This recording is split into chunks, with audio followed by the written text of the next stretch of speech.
understand that. I understand that. Damn. Sorry, I was just dealing with technical issues for a second, but we're good. So we would have never known. So us talking was good. Yeah. I don't want to steal Furious Thunder here. No, it's all good. What a dick, P. Y'all do you. No, I was saying, the more you guys, you know what I mean? I didn't want to like ask questions and then like have it be fucked up, so it worked out. All right, perfect. We good now? Or? Yeah, we're good. All right. I mean, we're good anyway. Just YouTube is being stupid. Right. Yeah. You get it fixed? You get it taken care of? Yeah. For now. But yeah, man. Well, yeah. Let me officially again welcome you to the show, man. I feel like it's been a long time coming. Thank you. For sure. Yeah. Hell yeah. I haven't done any interviews in a long time. Well, we're re-virginizing each other. We're deflowering each other together. Yeah, I'm trying to make a comeback, bro. Reconnecting That's the only way to do it. I know it's funny because when we just recently were talking about doing this, you know, it was I guess like a month and a half ago probably, but I was like, yeah, the last time we saw you, you were hammered in the trunk of a car at Kokomo, Indiana, at Attack of the Ninjas, and we were basically in the trunk next to you with all of our trunk beers, just hanging out drinking. Oh my god! Yep. Trunk beer is like our thing.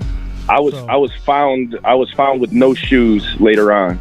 Bob Rocks from Rocks TV found me at a hotel with no shoes on and saved me. At least it was just no shoes. It could have been way worse than that, right? It could have been worse. That's awesome, man. Well, hell yeah. So, I'm already way ahead of myself. I don't know if you listen to the show. Of course you do. Everybody listens to the show. Of course. So what we do, man, we like to get to know people. I mean, we met you, but we don't know you. We like to go back. We want to go way back on the Fury train, if you will, to little baby Jason when he was just a young pup and he wasn't so lethal quite yet. Yeah. Like, first of all, how did you become a fan of like underground music and things like that? And did you go into artistry first, or were you always into like booking shows? Because you're kind of known for both now. So like, I've always been like a performer. Like it's always been like I've always been like doing something performance wise. Even like when I was a kid, like I would dress up a lot like my favorite, people, and you just like get into characters and do like, just skits and stuff like that. But honestly, what got me into underground music is like I was at a WWF show in I think 1998 at the New Haven Coliseum, and it was the day after SummerSlam, and motherfucking ICP came out, and I was like right up against the barricade, and like I just had never seen anything like that in my life. Like I always liked hip hop. I was always into hip hop, but like I wasn't like super attached to like being a part of it or anything. You know what I mean? Like I didn't feel like there was a space for me in like that kind of thing. And when I saw Jay and Shags come out with the Oddities, man, like it literally changed my life. There was like a bunch of juggalos, like front row, all chanting ICP, ICP, ICP. And like I just started chanting it too, like just joining in with the madness. And honestly, that like getting into ICP and then going down like that rabbit hole and looking up all the things that come with that, I then discovered all these horrorcore artists, and this is like early 2000s, like 1999, early 2000s. I started like getting into that stuff, and that's basically what got me in was ICP. That's dope. So then, were you like interested in making music or anything before that? Like just my father's like a world-class guitarist and singer, and like he's done music forever and like traveled the world doing it, and like I exist because he's done the music. So like music's always been a thing for me. Like I wrote like little rap songs when I was a kid, like little parodies of stuff. Weird Al was a big influence that made I was like, oh shit, you could just bend someone else's song, and like I was always writing raps and shit. Criss Cross was huge to me, so I wanted to be a rapper at a young age with my little Types microphone, wearing my clothes backwards and shit. Fuck yeah, like it's always been in me. But yeah, like I started out as a rapper, but it's funny because like when I started out here, like we're talking like 2000, 2001, like I was just a kid, like in high school still, and like there really was no underground like scene like there is today, where it's like you could go to any city and there's like a million horrorcore and other hip hop genres and shit like that. and it could be like a whole Juggalo night without ICP or Twisted or anybody else, and you know what I mean. People will still go to that. There wasn't that back in the day. Yeah. So like, I kind of like tricked all these bars out here, like the Living Room in Providence, Rhode Island. They used to exist and be the fucking shit, but they're gone now. But I tricked them when I was like, I don't know, like 15, and tricked them that I was like a 23-year-old concert promoter through email. And I booked Q Strange and Dr. Giggles and myself. So like, that's how I kind of got into the booking stuff, you know, like, and there was no scene. So we had to like kind of help make one. Hell yeah. Well, and Q Strange was, I know he's local to your area, but he definitely made a Q Strange is my hero. Yeah. I would say he was like a big force in the underground pro. Yeah, man. Like I used to book, man, most of his shows back in the day. I was behind booking them. So you were doing your own thing, like making music because you loved it, but at the same time to try to get out there and to put yourself on, you kind of stumbled into booking. Yeah. It was like, you know, like I didn't know how to throw a show. I thought like, you know, I thought like maybe ICP's, you know, contacting every club across America, renting out. I had no idea how that worked. You know what I mean? Like, how does this work? So I just started contacting concert places and you know, trying to learn what do I say to these guys to get my spot tonight, or, you know, on a Saturday night somewhere. That's crazy. So obviously that's turned into a really I love it, man. Like you know, now I'm doing, you know, Lethal Weekend, which is my big event, and then I do like a Halloween event and I do a New Year's event. You know, like it's tough this year, obvious reasons. Well, sure. But you know, we just did a Halloween show with King Gordy and Warak that went really, really well. I heard all about it. It looked dope. You've been doing, I'd say one of the things, to get way ahead of ourselves again, but one of the things like that definitely pops when people, you know, see your name or Lethal anything. It's you got these big show like the Lethal Weekend stuff, or even with the Halloween thing, it was the Gordy doing an album show, or the riff, you know, bringing Riff Raff and Ouija together, and just stuff that's or you know Warak, what? you know, their first my brand show. Is like I just want to bring people together. You know what I mean? Like two different genres. I don't like to have one thing. So like I always like to have this guy from this and this guy from that, or you know, a couple different from here and there, and like then you really create like this community where people are coming together. Like at all my shows, dude, like every time we have a show, I see everybody become mutual friends on Facebook. Like they all follow each other's stuff, and it's like the same people are buying the tickets to our shows. It's like the same people support us, and we work with a lot of the same artists here and there, and like it's really created like a community. I see all these artists collabing with each other and, you know, doing side projects together, all off of just coming to Lethal Weekend or something like that, man. And like and these are people that you wouldn't think would, you know, be working together or following each other, or, you know, like, and that's what I fucking love seeing. Oh yeah, no, it's super dope, and it's like fun. It's fun. Like I mean, I haven't. You're far away. I want to come to some of your shows, like pre-COVID. You gotta come to Lethal Weekend 4.5 is what I'm dubbing it right now. Is that what it's gonna be? Yeah, I mean, I'd love to. I'm sure we all would love to. It's always a fucking super dope lineup. It's just, yeah, we're in the middle of the map, and we just some broke dinosaurs. But it's always like a dope ass lineup, and it's always like fun. Like just looking at it's fun. Like I know you guys like you did the what was it, Lethal Weekend 2? It had the Weekend at Bernie's theme. Yeah. We always like to do something like I just want to make people laugh and, you know, have fun with, like, it's got to be positive. Every image we put out, it's got to be like a positive thing. Every theme we do, like, even if it's dark sometimes, I'm still trying to be like a positive, you know, like I'm not trying to ever put out like a aggressive, like, you know, if you come here, you know, you don't know what will happen to you type, like a lot of people put out, you know, like, yeah. I want people to know, like, you come to a Lethal Records show, like, you could be yourself and you could be exactly who you are, and you don't have to blend in, because, like, you just come right in as you are and everyone accepts you, so you don't have to change nothing. Hell yeah. That's what Juggalos was. That's right. Back in the day, remember that? Absolutely, man. It still is. When we were kids. Some of us. You know what I'm saying? Like, Right. that's what I think Juggalos still are that. Yeah. There's just a lot of like madness going on. Yeah. It's just a representation of the whole world, you know. Yeah, that's true. Unfortunately.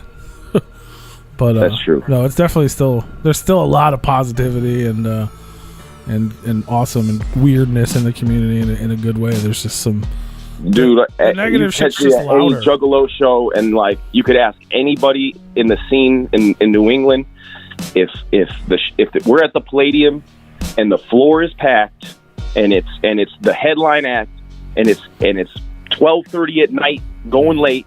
You could look in the center of that mosh pit and Fury is going to be in there moshing, hugging, fucking falling down, all of it.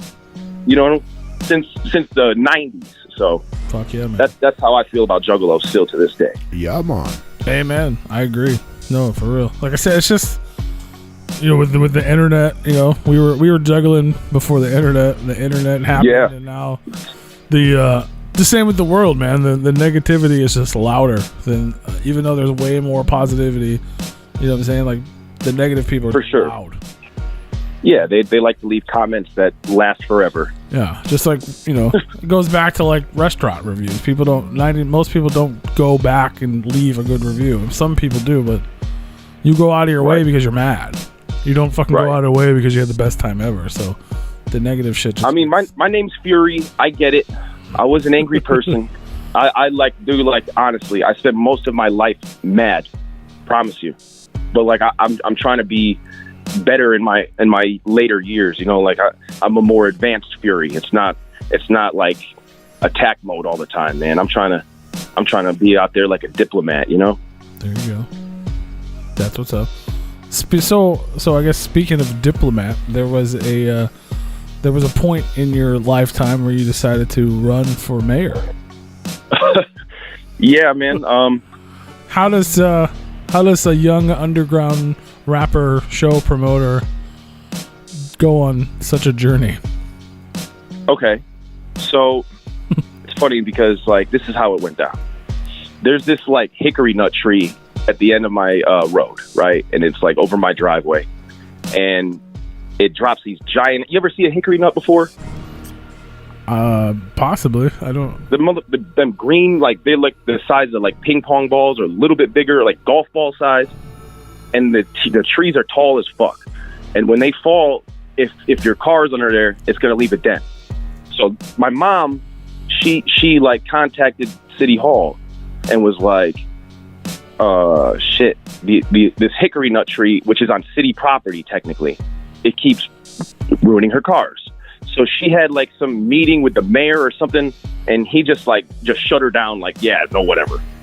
And she was really sad. So I went in and investigated what was going on, and I tried to say something, and then they shitted on me too. But then someone else that worked at City Hall was like, yo, there's a similar tree at City Hall, and the nuts used to fall down on the mayor's car, used to be under his parking spot.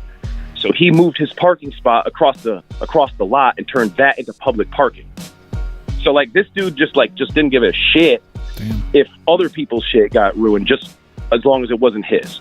So that kind of just like made me mad. He disrespected my mom. So I ran for mayor over it. The only thing I wanted to do was run for mayor, win, take his job, and cut the tree down. That was my whole, in the beginning, that was my whole, that was it.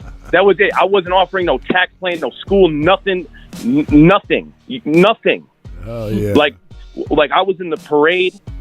It's called the Mum Festival Parade, and it was like the 50th annual or something. It was like special. It was like a milestone one, right? Yeah. And like they put all the politicians together in the parade, like at the end of the parade, because that's the worst part, you know. Here comes some assholes trying to fucking lie to you. So, you know, they put me in with them because I'm a politician. I rented a horse and carriage and like a theater, like crown and robe, and like rode in the middle of them. Like my horse is like shitting in the road, and they got to walk over it or around it, and fucking like, dude, like I just totally like and literally shitted on them. Dressed as a king. Dressed as the king. And then, like, people were asking me, like, will you lower taxes? And I'm like, no, I will simply spare you your miserable lives.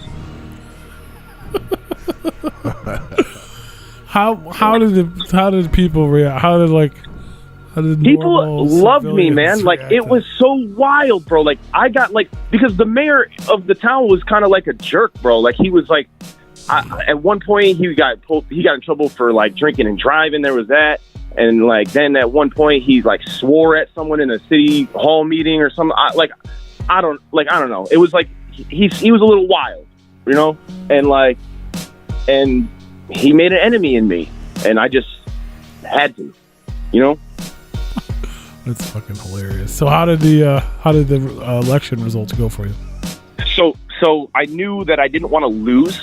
So what I did was I was in the mayoral debate, which was like the week before the election, right? And I showed up and I did the debate. And when at the end of my thing, I said I don't want to be mayor. And then I supported this great woman that was running for mayor, Mary Alford. And I just said, anyone that supports me, I hope you vote for her, you know? And then I had to go on tour anyway. So like, even if, like, there was no winning for me, you know what I mean? Like, I had to go on tour in Canada with Bizarre, like, on election day. So I wasn't even here on election day. I didn't even vote for me. Damn. So what happened? Did she win? Did she take the tree down? She lost, but she lost by a little, just a tiny bit. But that guy retired the next year because I think it was because I was going to run against him again, and he just didn't want the shit. He didn't want that smoke. He didn't want that smoke. So where's the tree? The tree is still dropping shit. That motherfucking tree's still there. I bought the house that I grew up in a couple years ago, and like now I live here, and fucking now the tree just drops shit on my shit. That's fucking. So the tree won. At the end of the day, the tree wins. Damn. Yeah. Yep. That's fucking crazy. Which is fine. I'm okay with it. Bastard ass tree. That's funny as hell. That's gonna be. You're gonna have to bro, don't get me riled up, bro, because I will go out there with a fucking chainsaw now and just start taking that motherfucker after all, back. you just told like after story. all this. Yeah. After all that motherfucker's. You just opened up these wounds, sir. You just reopened them. It's just out there taunting you, man. Like just peeking in the window and shit. Like fucking hickory nut tree. I dare you to park your motherfucking car here, dude? It was bad. Like the current mayor, like he choked on a steak sandwich and went into a coma, right? And he fucking woke up to me running against him for mayor. Jesus. Yeah, it was fucking like poor guy. It was like Batman Returns. Like I was the Penguin. That's the real wicked shit right there. Yeah, for sure. That's fucking great, man. That's ridiculous, but it's fucking hilarious. He probably still thinks like he woke up in a parallel dimension. He just like woke up in the wrong parallel universe. Like, cause like there was no Jason Flores running for mayor. You know what I mean? And then I made a song about Bristol. That's what it was. I made a song about Bristol and I dissed him. And in the bars, I said I was going to run for mayor.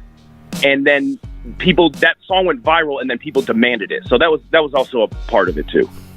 Damn. That's wild. You live in a crazy ass place.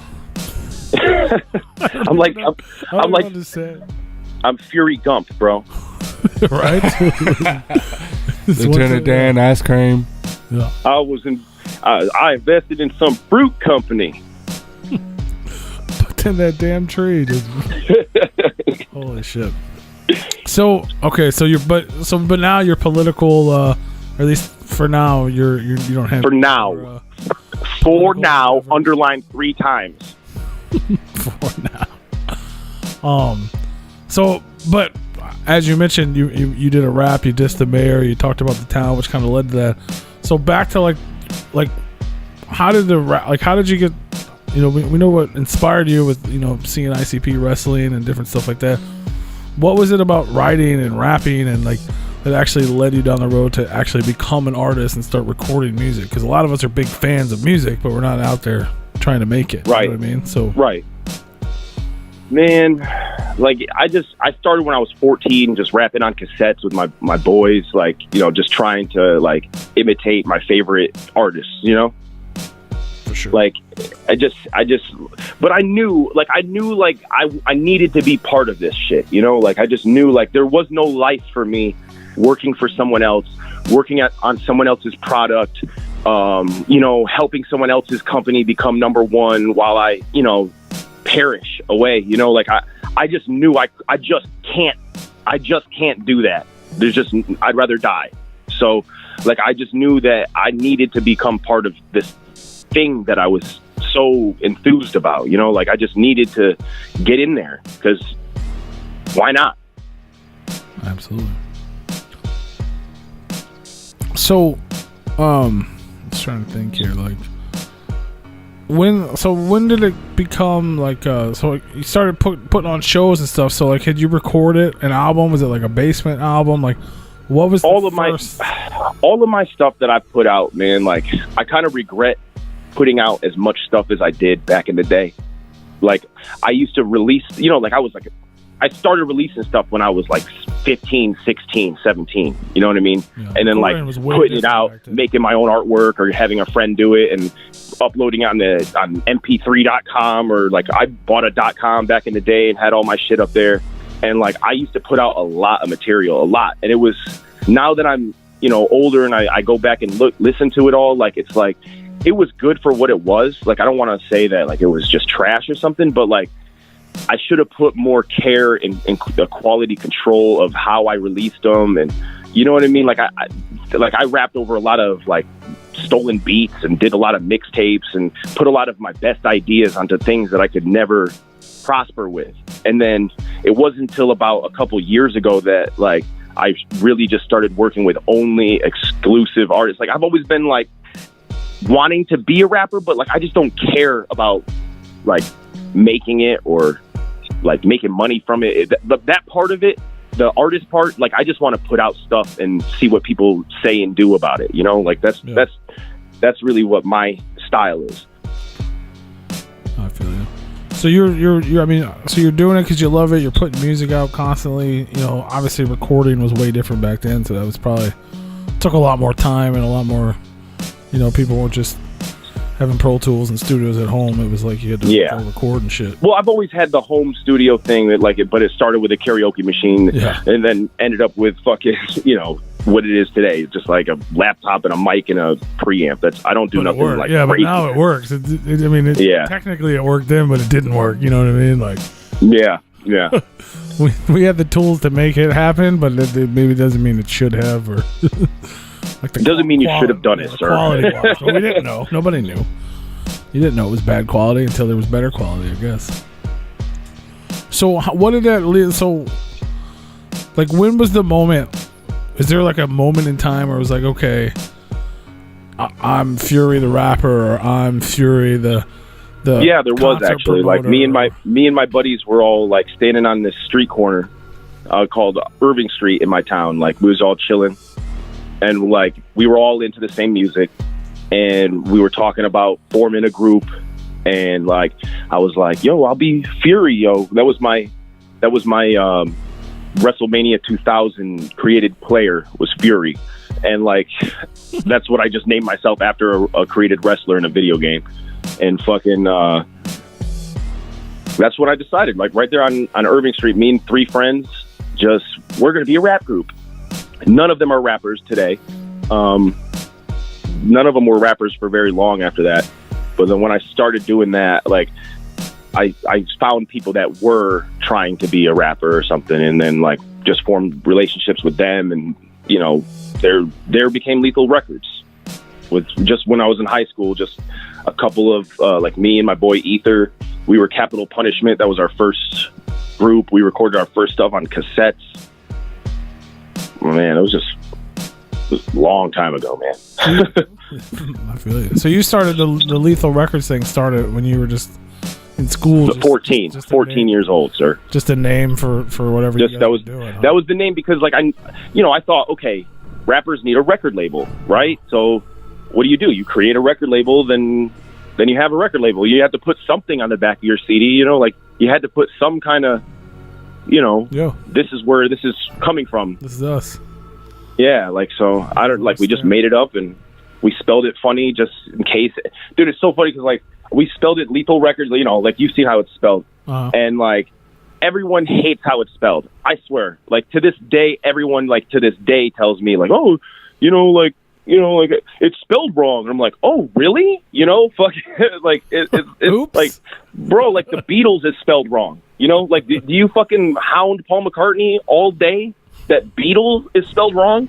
Like, fuck, dude. Like, it's just a way we do it. It's just like a art thing. It's just fuck.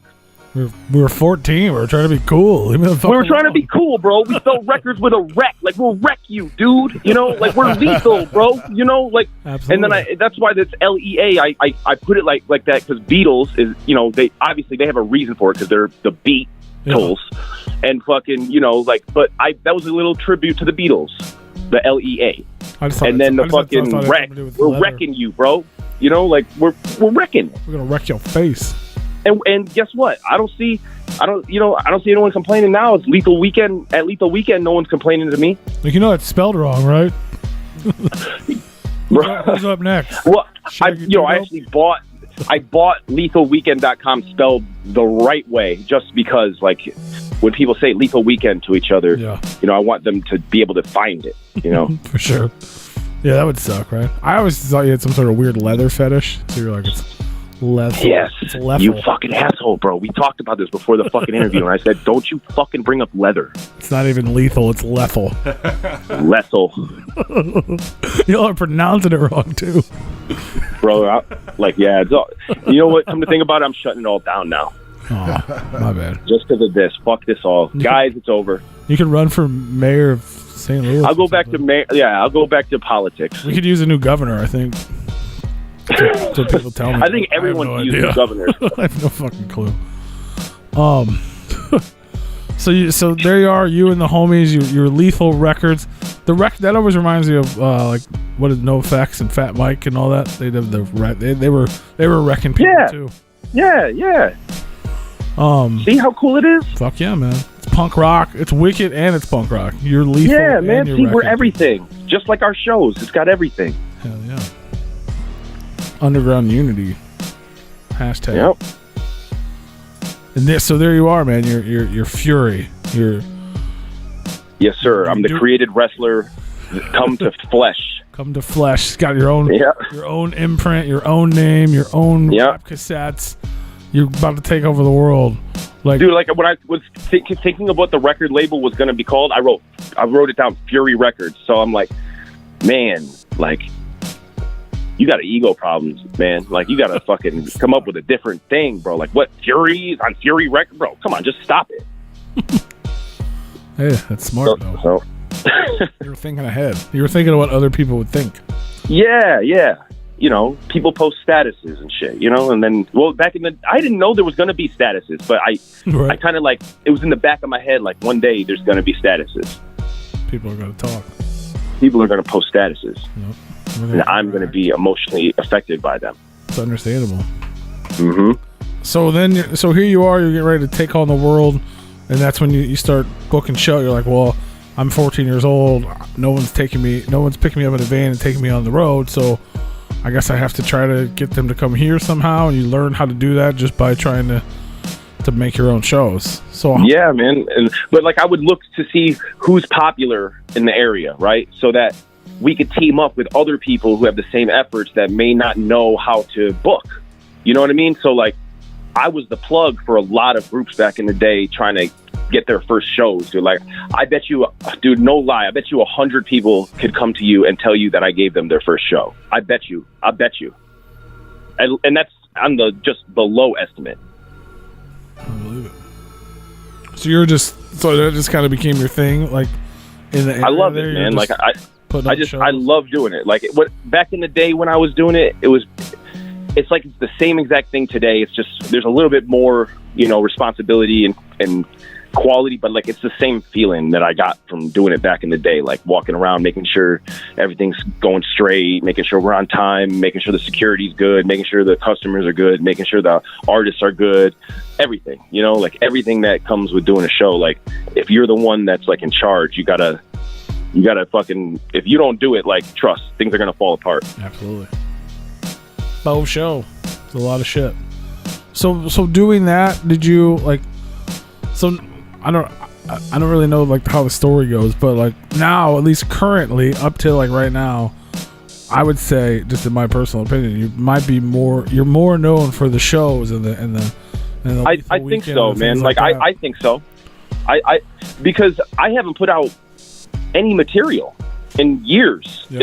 It's been years since I've like put out a Fury thing and like really like sat by it and said this is what I am. And it's been a long time, man. It's been shit, man. Like 1 of 12 came out 2016, and that really was just a mixtape that was compiled of like songs I had recorded even like back as far as 2012 that weren't released. Yeah.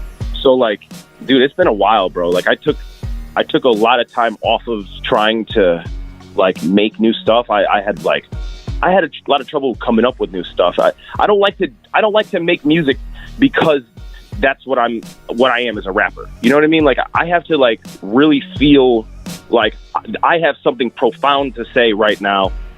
And if I don't say it, like I'm going to go crazy. That's how I got to be when I'm making a song. Cause like, I don't like to just make music like, hey, look at me, I'm rapping. Look at me rhyme biblical, fictional, bribbital, blibital. Like I just don't fucking give a shit about anything like that. Yeah. Like I just don't care. Like there's 50,000 other people talking about how many blunts they're smoking and partying and all, or even anything else, bro. But like, I just don't want to join in the conversation unless I got something really important to me to say. Like y'all might think it's all dumb. But like, it's just got to be important to me to do it. And I just haven't felt that way in a long time. You got to let that inner fury build up. Right. But I got an album. It's ready to go now. Like I've done an album. It's pretty much ready to go. Like there's a little like post stuff that we got to do, but it's pretty much all recorded and all like organized. And I'm ready to come back and be Fury again. Oh shit. Is this an announcement for an announcement? No. This actually is this is kind of like a pre-announcement. It's a pre-announcement for an announcement? For an announcement. I'm kind of announcing an announcement that I'm going to announce later, that there will be an announcement about Fury stuff. But like, I know that there's not really a demand for Fury music. Like there isn't, dude. Like I'm not gonna sit here and pretend and lie to myself like there's people waiting and dying to hear me rap. I don't think that exists in the world. I think people respect me for what I do and like the people I work with and the concerts that I put people on and like I get that I'm more popular for that, like being a businessman, or a manager for this person or that person or whatever.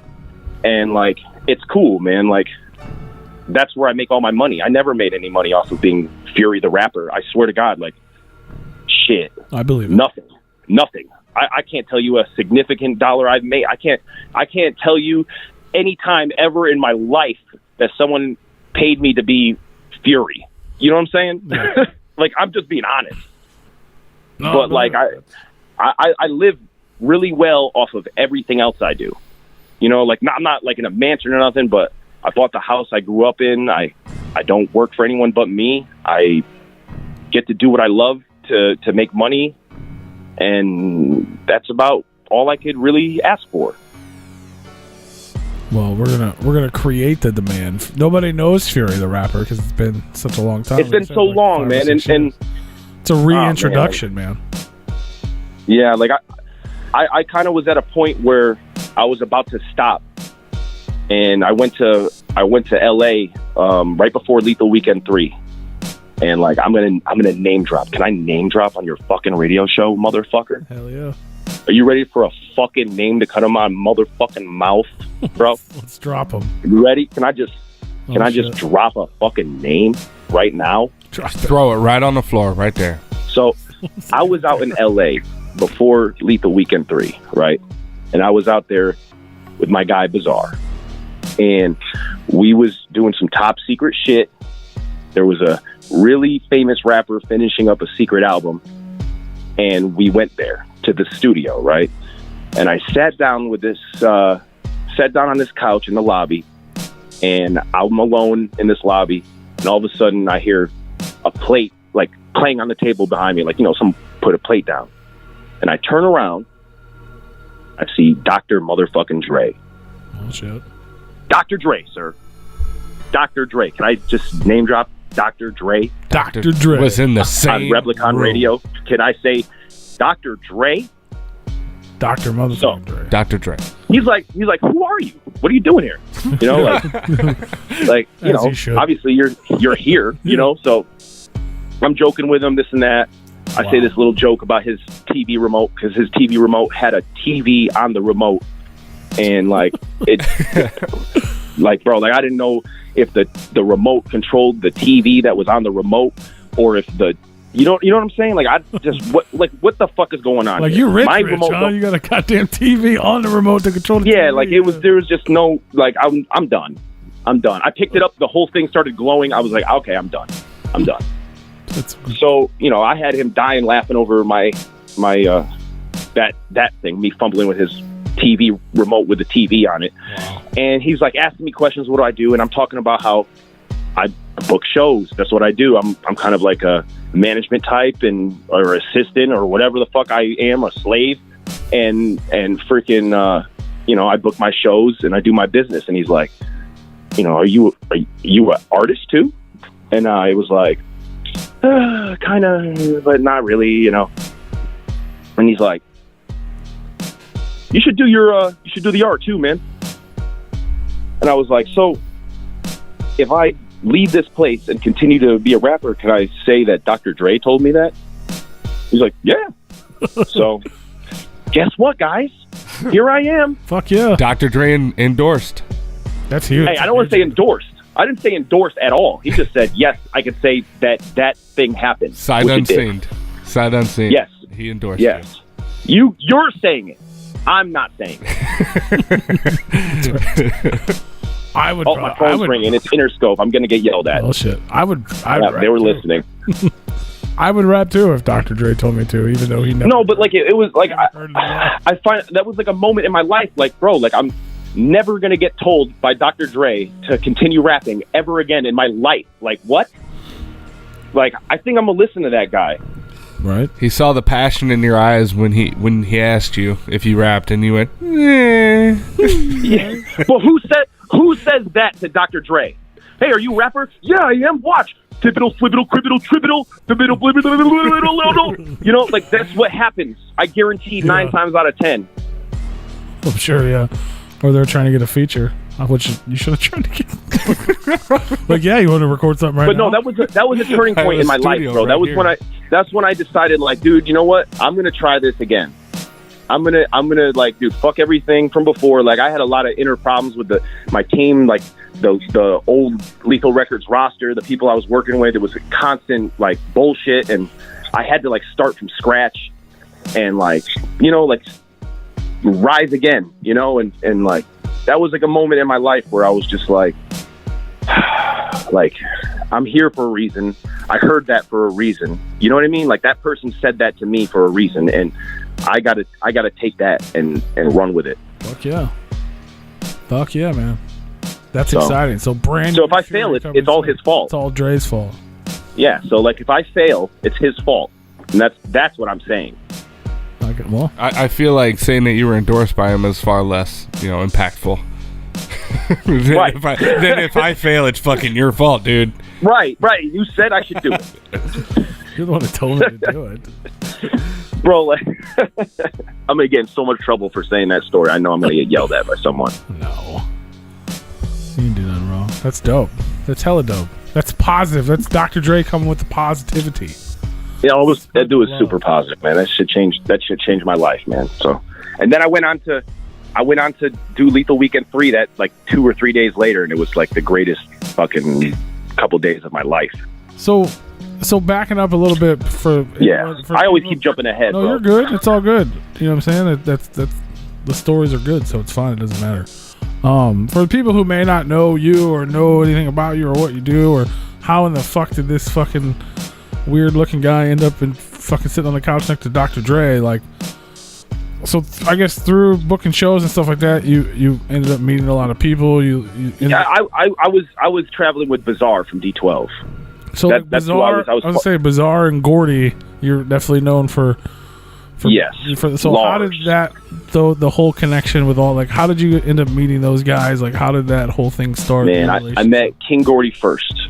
I met King Gordy in 2005 at I want to say the place is called Shooters in Saginaw, Michigan, at Prozac's Wicked Stock. I don't remember which one it was, but it was Tech 9 and Project Deadman and Gordy and Menacide and, man, like everyone, bro. Like, it was a dope fucking show, and we had traveled all the way out there for that and a show with Six Side in Anderson, Indiana for Incision's memorial show. That was in 2005. But like, I met Gordy way back then. Actually, I met ROC, Tech 9, everyone that night. Prozac. Actually, I met Prozac way before that, as a matter of fact. But anyways, like, I met Gordy and I got his info for a feature. And then I did a feature with him on my album Plan B back in 2005. And after that, we booked him for a show out here. And then we booked him for another show, and then we booked him for another show. And, you know, like, we just started building this relationship and friendship. And then one day, these guys in Virginia Beach called Grimtown Records, they booked this thing called Grimfest. And they had, like, Bizarre from D12, King Gordy, Esham, Mastermind, fucking Axe Murder Boys were there. ABK was there. They weren't performing, though. They was just chilling. George was there, George V.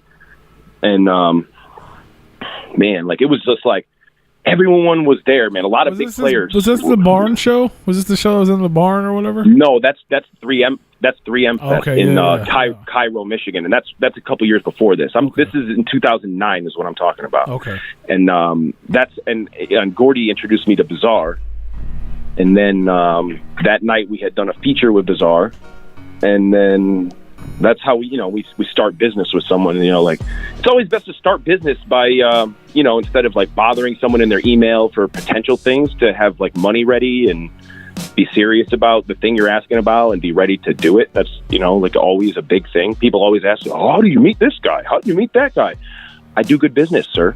Yeah. Like they when you do good business, people will answer the phone again when you call them, because they're going to be happy to talk to you.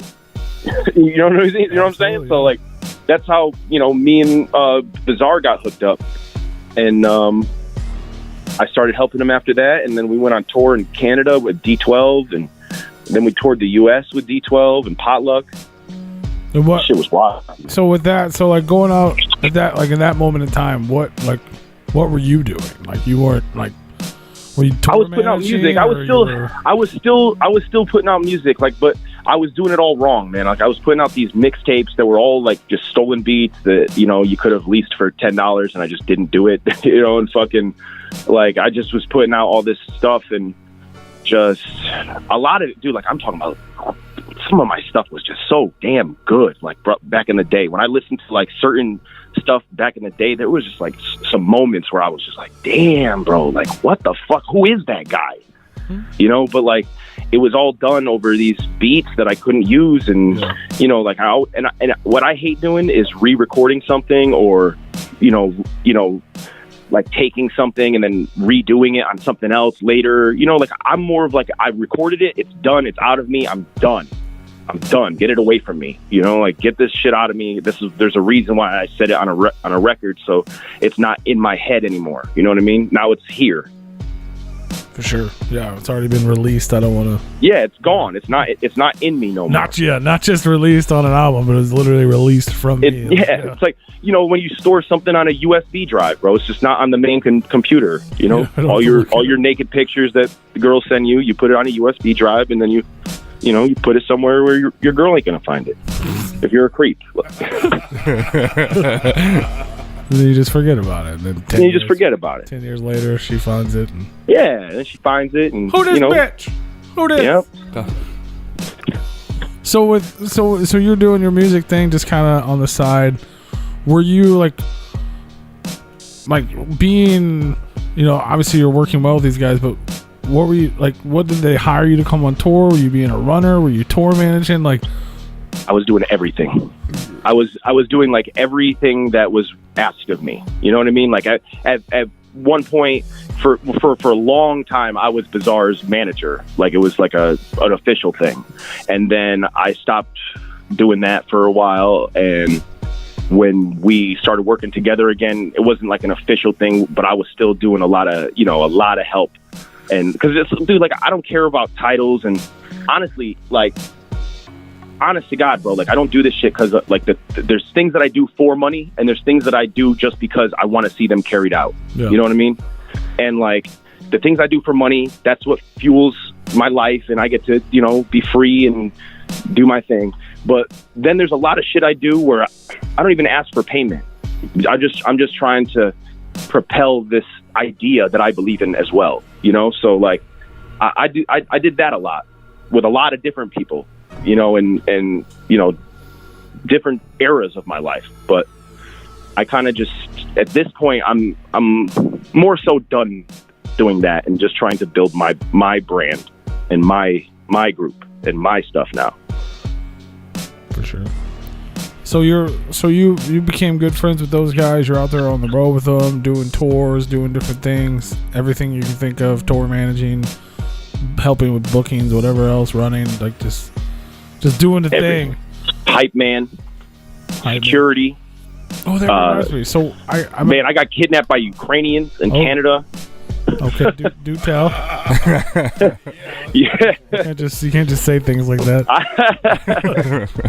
So right after the mayor thing, I had to go to Canada and like do this tour with Bizarre. And one night, man, we was out in, I'm not going to say the city. I'm just going to tell you. One night, we was out at this club, and the club was actually in the hotel we were staying at, right? Mm-hmm. And I just had this weird feeling of getting to this hotel that it was kind of like janky and crooked.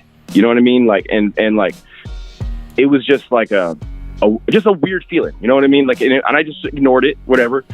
So we go do the sound check, and it's like this fucking like crazy setup, man. Like we weren't playing like the biggest venues on this tour. It was more of like a promo tour, and like this place was just so fucking set up like with like the craziest, like as if like Drake was about to come out, Mm-hmm. And I was just like, man, like what the fuck, like all this for like this tonight, like this is the first tour day on the tour, and we've done like a bunch that's even remotely like this, and it was like over what I would expect.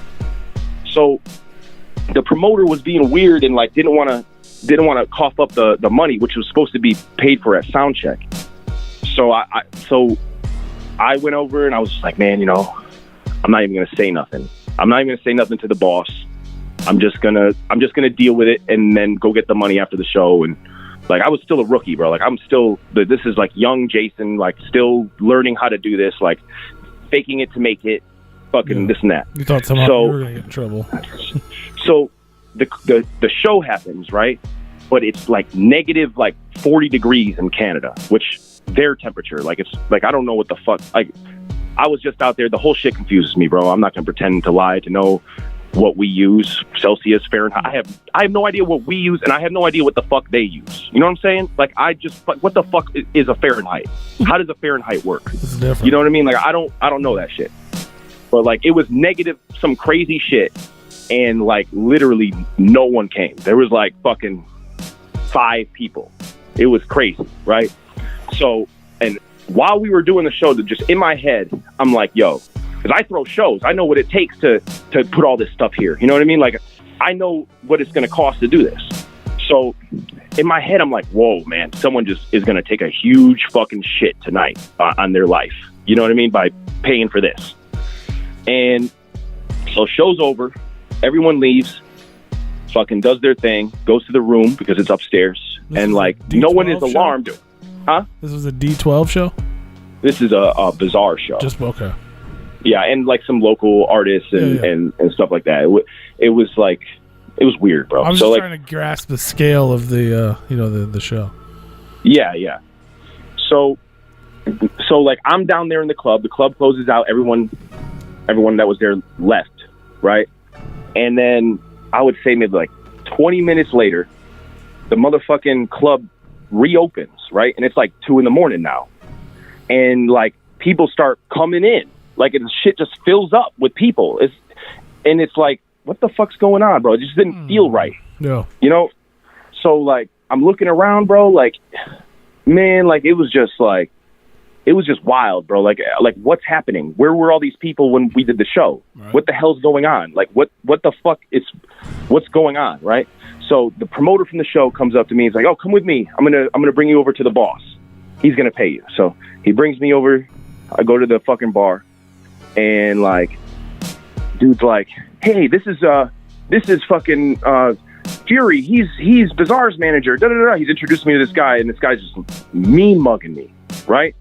And fucking like, the promoter's like, yo, I'll be right back, man. What do you want to drink, bro? Like, I'm gonna go grab you a drink real quick.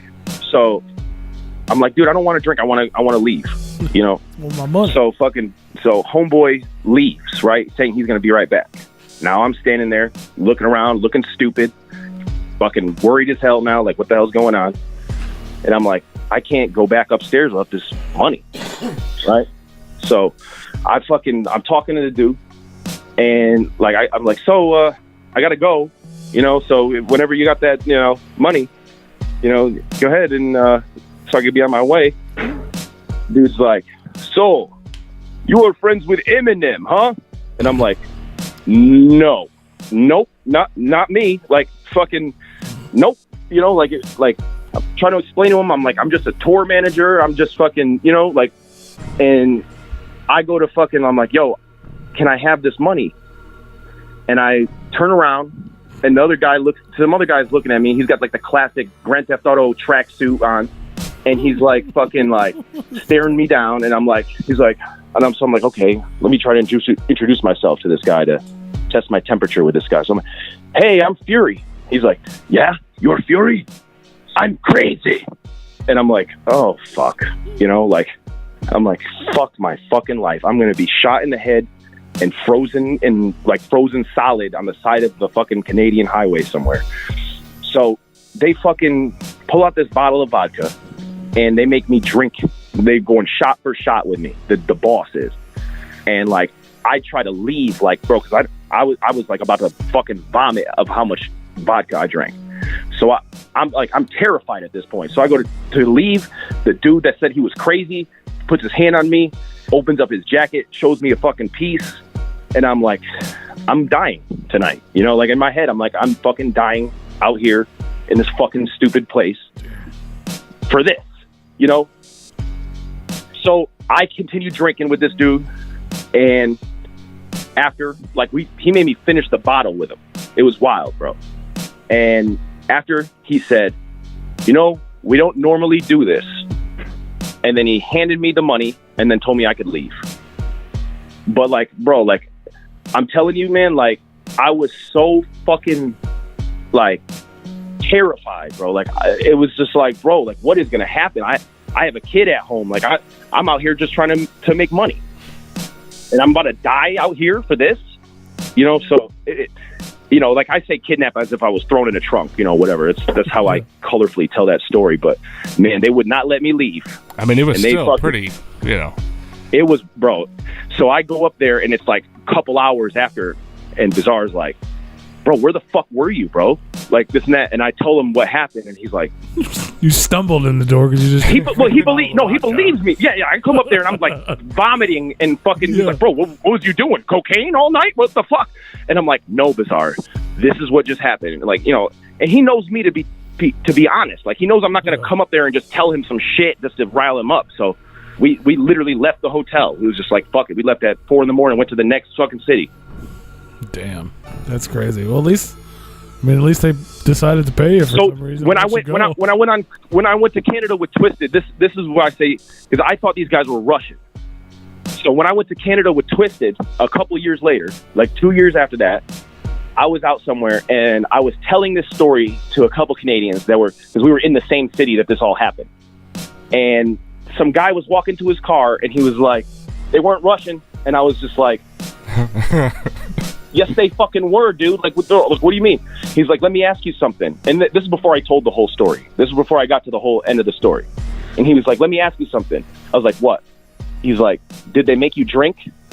And bro, like every hair on my fucking body stood up like, fuck. And he was like, they were Ukrainian and they would have killed you if you didn't. I was just like, fuck, man. So I don't know. Dude could have been just trying to scare me. I don't know. But I'll tell you what, bro, like that shit was real to me. That's wild. At least, I guess at least you drank, huh? For sure, I could drink. I could drink with the best of them.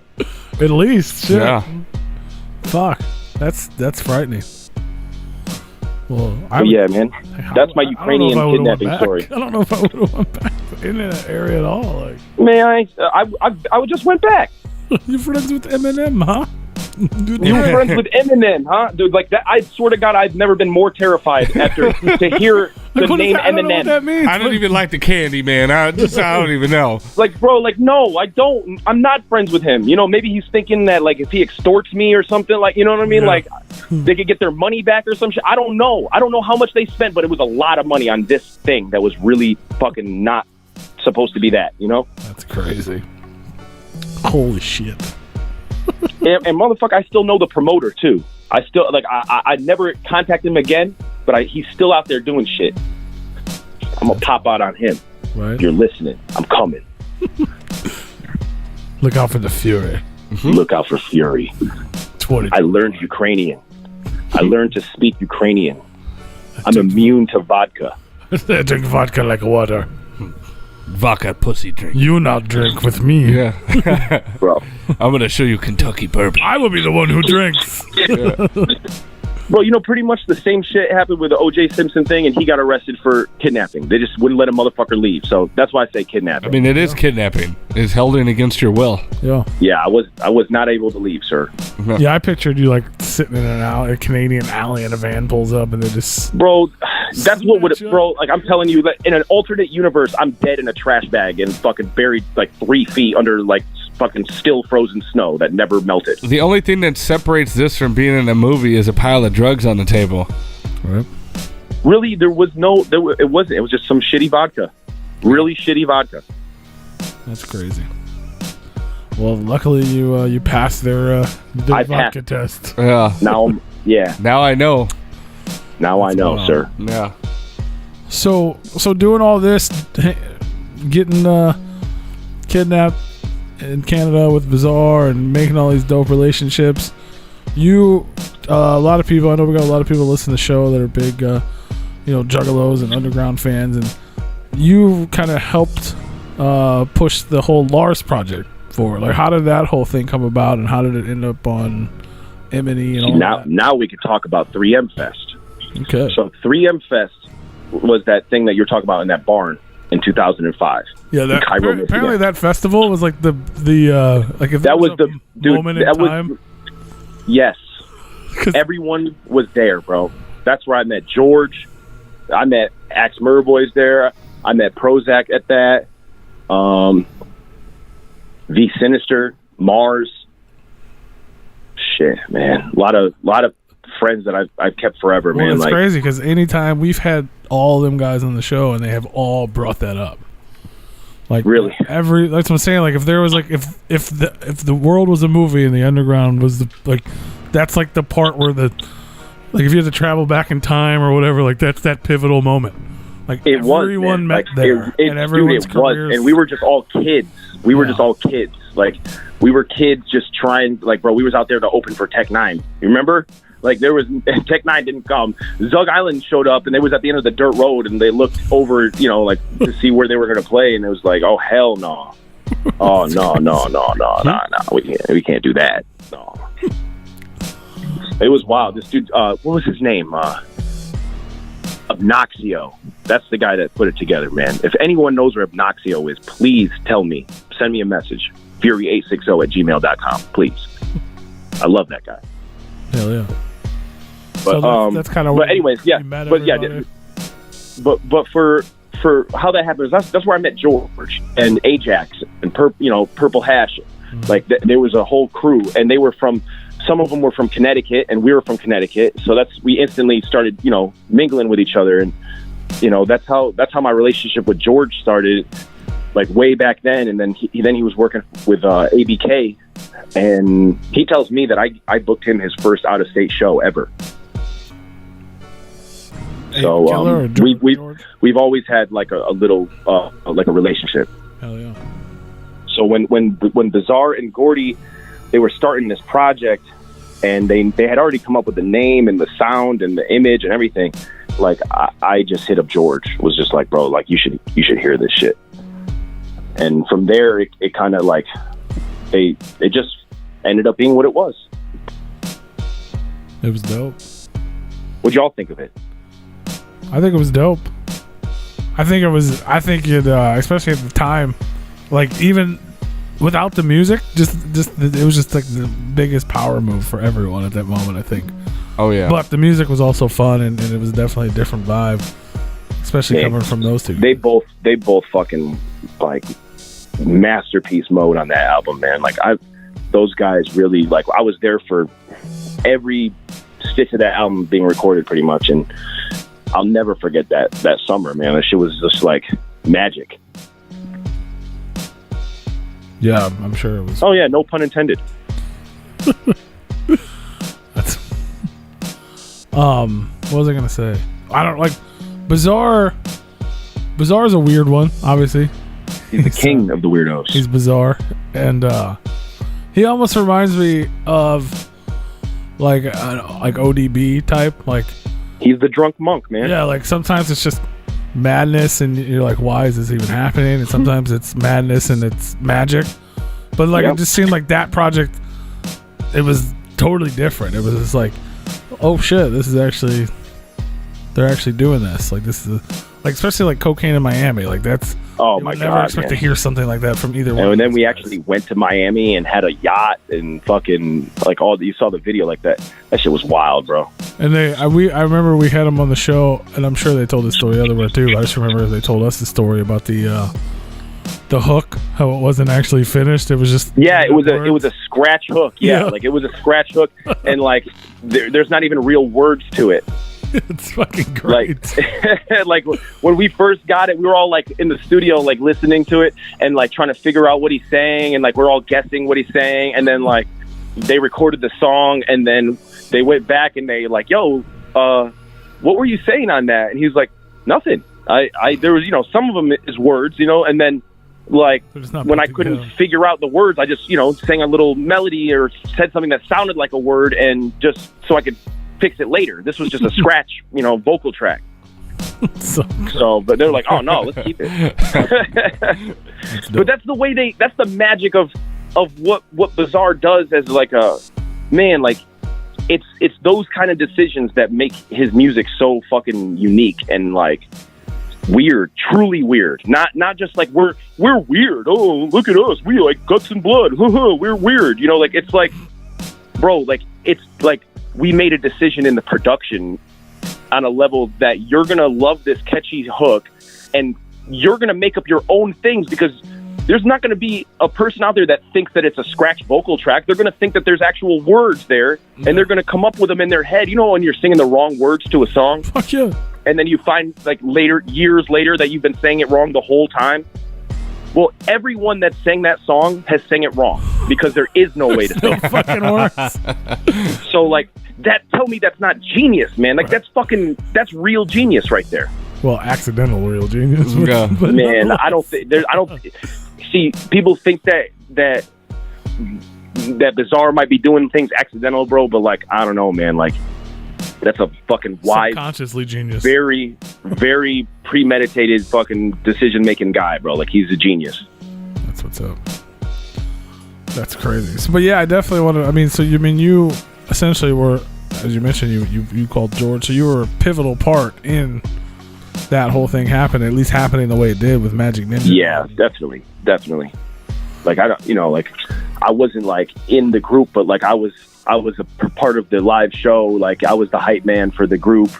I got to feature on the album.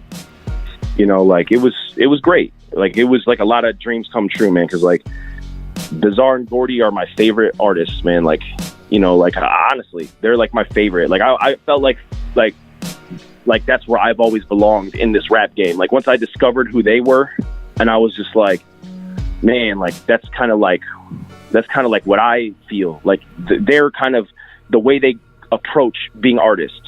You know what I mean? Like is how I like it. That's the way I want to do it.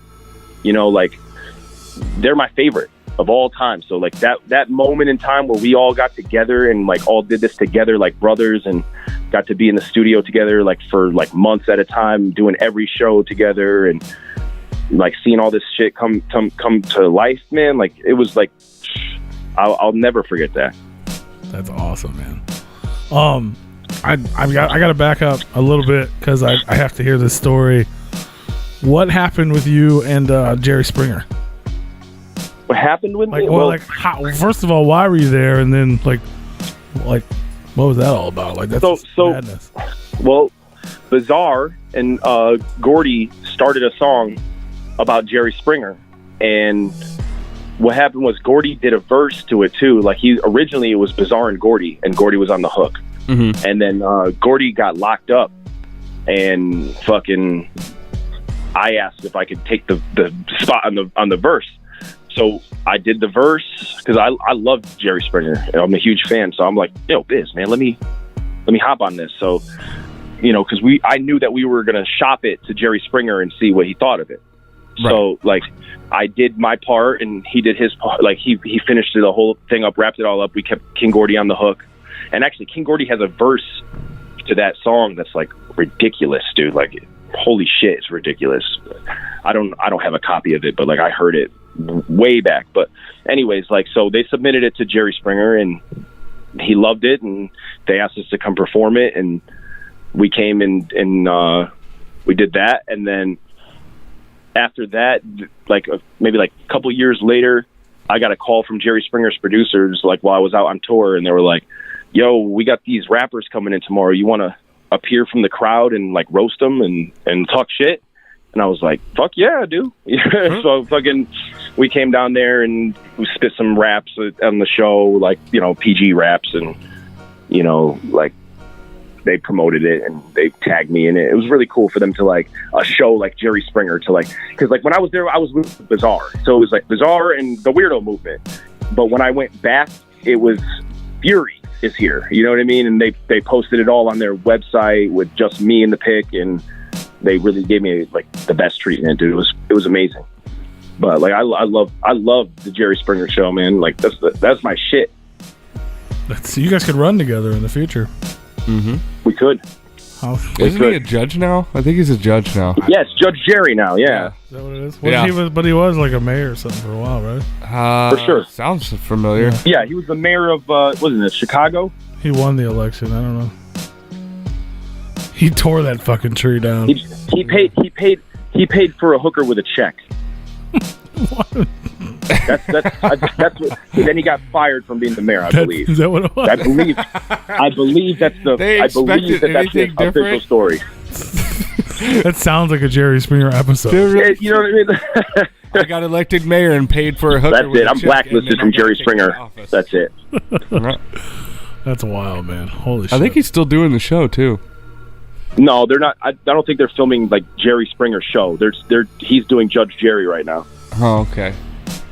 It's hard to tell because I mean there's just so many episodes. There's so many episodes. Yeah. That's crazy. That's fucking madness, bro. He's Yes, sir. like 97 now. So are you still doing stuff with Bizarre? Obviously, you just did the Halloween show with Gordy. Like, are you guys still doing stuff with Bizarre and Gordy? And I know the world's on hold, but do you guys still have like a good working relationship and doing all kinds of stuff in the future? I'm working with Gordy a lot right now. We're all family, bro. Like, and here comes the rapper answer. We all family and we all love each other, bro. And I really do. But right now, I'm kind of just focusing on Lethal Records, and Bizarre's doing his Redhead Records thing right now. And like we got kind of like separate things going on, but that's my guy, and like I will always be a ally of Bizarre no matter whatever is going on in my life. Dope. Hell yeah. So I guess coming back full forward to current-ish times, let's go back like 3 weeks ago, right before you guys did the big it was Devil's Night, right? Was that when the show was? Yeah, on Devil's Night. Yep. So but the day before that went down, where was what's Lethal Records? Who's on Lethal Records? What's the plan for the future? Like, the day before that went down? Yeah, like before like what happened there happened. So like what was going on? Well, that it didn't happen. I know what you're talking about, and it didn't it kind of like happened. Yeah, it technically did happen there, but it wasn't like decided there. Well, yeah, it was a decision that was made weeks before that, and like we had been working towards that for a little while, and so you're talking about so originally this is what Lethal Records is, man. It's my band, bro. It's like I got these artists. I got Travesty, Johnny Bombs, Zay the God, and me, and I got a couple artists that I'm like developing and stuff like that, and we're kind of doing like a group thing, but we're also doing solo things with each other. We're working on some shit, you know what I mean? But up until a couple weeks you've been ago, putting more focus in, right? Like you said, you haven't done music in like 5 or 6 years. New music. We're going like, dude. Like I'm gonna do this shit like I'm 15 years old. You know what I'm saying? Like I'm 16 in a day. You know what I'm saying? Like I ain't paying for shit. So like that like I'm doing this shit like I'm a 16-year-old and I'm rapping with my buddies. You know what I mean? Like that's what we're trying to bring back that. You know what I mean? Like. You know what I mean? Like we're gonna have some motherfucking fun, or we're gonna take over the world. Yeah. Craig. Like let's bring the good days Top back, black. man. Like let's forget it. Like it's been hard. Yeah, shit's been wild. Yeah, fucking people fell out with certain people and all that, and it's a different crew than what it was in the beginning. But man, like the people that I have now, like, and I was just telling them this yesterday when we were all together, was like I've tested these people for years in my life and know them to be great people. And that's before an artist, before a performer. Number one is they're great people. You know what I mean? And like, I'm not working with them because I need someone to fill some shoes. Like I'm working with these guys because they're truly the best people I know. You know what I mean? And that's Lethal Records as like a group. And that's like the foundation of Lethal Records. But oh yeah, and I'm gonna spoil stuff. Trilogy is part of this now too. Trill, yeah, the sick man who's a pirate, an ancient mariner on Atlas, and he's a traitor, and he should be playing DayZ with me. I don't know what any of those words mean together. You have no idea what I'm saying, but he's listening. He's a cheater. Like, those are all real words. I just don't know how they fit together. Yeah, you just don't know. Like, no, checks out. All those words make sense, and but they're just don't compute to me. But like, yeah, no, like that's my crew. It's like my best friends is Lethal Records, but we just signed our first signee. You know what I mean? Like, get like a more of like a professional, let's sign someone type deal. You know what I mean? The controversy with it. Yeah, and just please give us all of the controversy with it because we love it. So you guys announced for the show, where it all kind of started, that the viral sensation, if you will, The Facebook rap group, as many called it. Oh man, Warak was going to be at the show. Gordy's performing a full album, and this is going to be Warak's live concert debut. The only thing they've ever done was these videos that were just going viral. Like, yep. People were freaking out. Like, people were excited. People were mad at you. I don't understand. Oh yeah. Like, you tell me. What you were like? Oh, this would be fun, right? Because like we mentioned earlier, you like to do fun shit. You're like, this, dude. So these guys are silly. This would be fun, right? Like, that's what when I first saw these kids like doing their thing, like months and months ago, when everyone else first saw them, you know, and people were sending it to me and saying like, "Yo, check these kids out," right? I was like looking at these guys and I'm like, bro, like, I love this. Like, this is like everything that I enjoy about life right here in a fucking Facebook video, you know? And like, I just watched them and they kept releasing stuff and they kept fucking climbing and, you know, and then when you think it's all over, they do another one that gets more and more people involved watching. Off under the deck this time. Holy shit. Yeah. God, where's it going to come out from this time? Bro, like, they're just so good. Whatever they're doing, they're really fucking professional at what they do. You know what I'm saying? Like, but like, they're real true artists, man. Like, I love their shit. So like, I sat there and I'm like, man, someone's gonna fucking work with these kids, and I'm gonna watch them blow up, and like, you know, I don't want that ship to sail. Like, I want to fucking, you know, meet these guys before it goes crazy, you know, like, just show my support. And like, you know, through talking with them a little bit here and there, and I was just like, you know what, let me try to work something out where I could help them, you know, like transition their masterpiece into like, you know, like all the comments they're saying, oh, they're not real this, they're not real that, they're like, you know, like, it's like, yes, they are. Yes, they fucking are. They're real as fuck. They're real fucking artists. Like, what defines what a real artist is? You know what I'm saying? Like, what the fuck? Like, are we forgetting that we, like, half the people like that are in the scene, or more than half, all listen to rapping clowns? Right. Like what are, where is the fucking, you know, like, they get the same reaction that ICP kind of gets, you know, with the, are these guys a joke? No. Like, duh. They're fucking insane clowns. Yeah. So, like, I just wanted to help and do my thing, and through reaching out with them, I fucking just wanted to do a project with them. So that's what we're doing. That's crazy. So I'm trying to be careful what I say, because I don't want to say too much about, like, the things we're going to be doing. You know what I'm saying? Like, these things got to be announced with several pre-announcements before they happen. For sure. It wouldn't be right without the pre-announcement. It wouldn't be right. Yeah. I can understand. But yeah. So they were announced to perform at this show. This was literally their first ever live performance, and you literally just got hit with the pun intended fury of just fucking anger, and like, why were people so mad about this group? It wasn't like a bunch of people mad. There was a being made out of diapers that was mad, and they were making, you know, trying to make my life a living hell because they were mad. But it wasn't like a crazy outrage that, you know, like, there was some people hitting me up like, how dare you book these guys? Like, yeah, sure there was a couple, but like, it wasn't like a huge thing. For the most part, I got people messaging me saying that this was a great decision, that this was a genius move to do that. And you know what I mean? Like, these guys get a lot of love, man. Like, it's easy to look and see the hate that they get too, if you like, because that's what people are mostly going and looking and bickering with, is that is like the haters are fighting the supporters. But like, there's so many like real supporters of these guys that it's like, it's awesome, man. Like, it's so positive.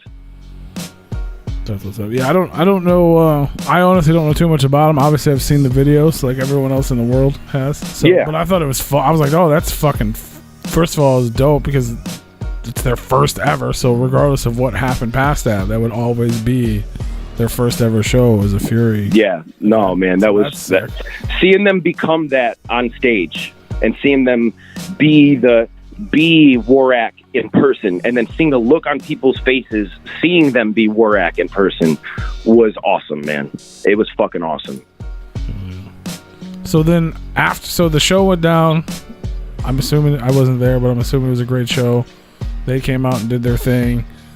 Gordy did his album show, successful show, and it was announced Warak is signed to Lethal Records. Yes, sir. We signed them. We signed them for a project that we're working on right now.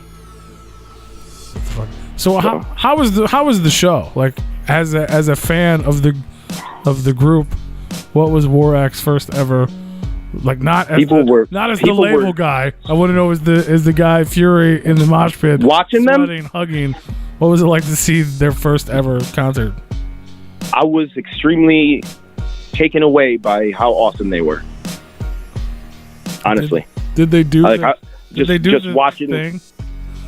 Like did they do the phones? No. They have their phones and one come out from other. They have songs, man. They got plenty of songs on iTunes and YouTube, and like with real music videos. 0900 just came out the other day. It's got 50,000 views already in like a couple days. Like, you know, like they and that's their real music. You know, that's not the viral Facebook video that's being shared and you know thousands of people are commenting, talking shit. This is a YouTube video. You know, like it's these are organic 50,000 plays in 2 days.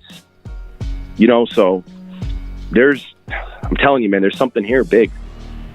I believe it. I mean, this is what I'm saying. I don't know much about them. I just know about people like to doubt things that they don't understand or things that make them feel inferior. You know, like and like I get it. Like everyone's thinking like, oh, well, why didn't I think of just rapping off my phone and making a funny comedy video?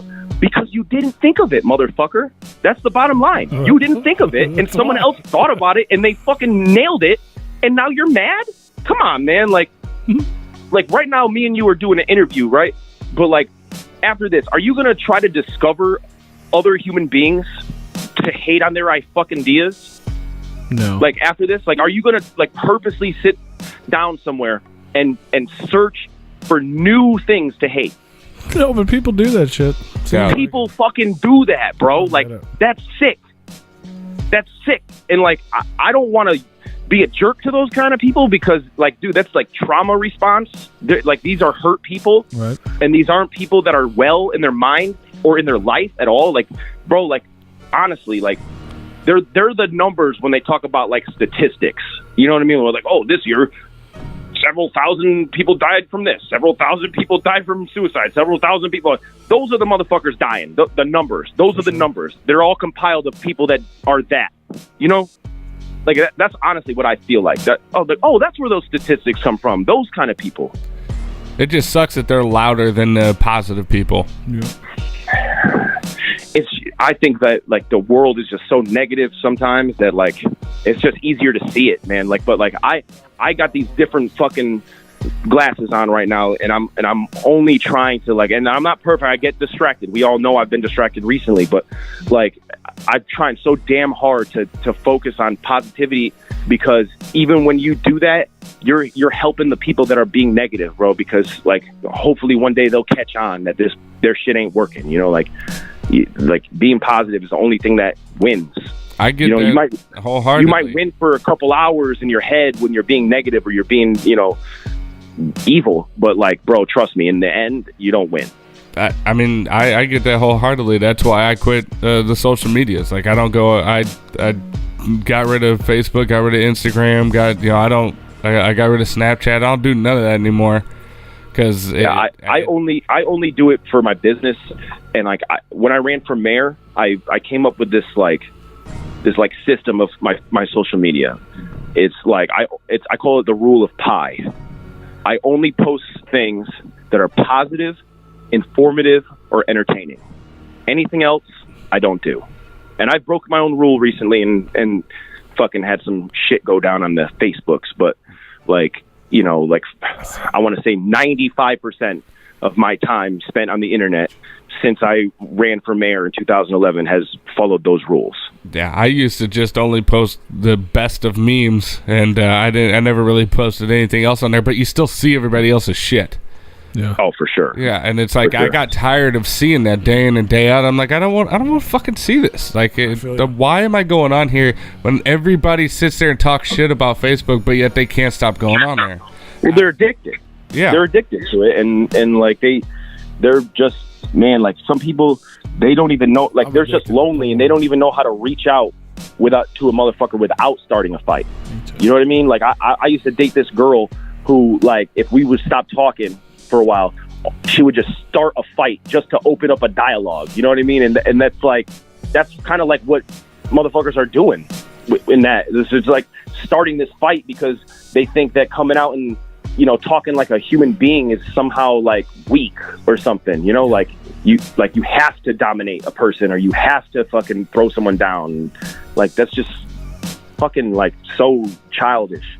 Yeah, I did there toward the end. The only reason why I kept on there was for Replicon, but it got to the point where I was like, my mental health is more important than, you know, sharing some posts. You know, Replicon is important to me, obviously, but you know, I just had to, I just cut it out, you know, and you know what, I've never been happier. I just scroll past it. I believe it. Yeah, but I believe it. I see a lot of stupid shit out there, and I just scroll right past it. I like, do. That's funny. I would too, and I don't dwell on it, and I never commented on anybody's shit or anything like that. But you still see it. It's just a non-stop feed of negativity. Like, even if you're just scrolling past it, you'll still see a fucked up word or something. I just look away. Yeah, I just look away. I'm like, it's just hard. I'm just like, yeah, man, I don't you know let what? the shit I feel for that bother me, person, bro. but yeah. But it's just the constant influx of negativity. Eventually it creates like a heaviness over you, sure. even if you're positive. And then after you avoid 100, 101 comes along, and you're like, you know what? You know what? You know what I'm saying? Like, I didn't say shit 100 times. Now fuck you. Yeah. And I you're know. Involved in I it, know. Now you're fucking engaged. Yeah. That's what I just did recently, man. Like, someone was bothering me for years, and I warned them that the next time they fuck with me, they're not going to get the guy that turns the other cheek and tries to be diplomatic. They're going to get the guy that ran for fucking mayor. You know what I mean? And I'm cutting your fucking tree down. Right? This time the tree's getting cut down, motherfucker. Yeah, like, bro, I'm cutting the tree down. You put too That many tree is fucking cut dents down. in my motherfucking car. Okay. Yeah, that tree is not dropping any more nuts anywhere. Trust. No. Fucking man. Yeah, man. It's the. You mess with Kurt, you go in the I like grinder. that pie though. That's dope. That's a.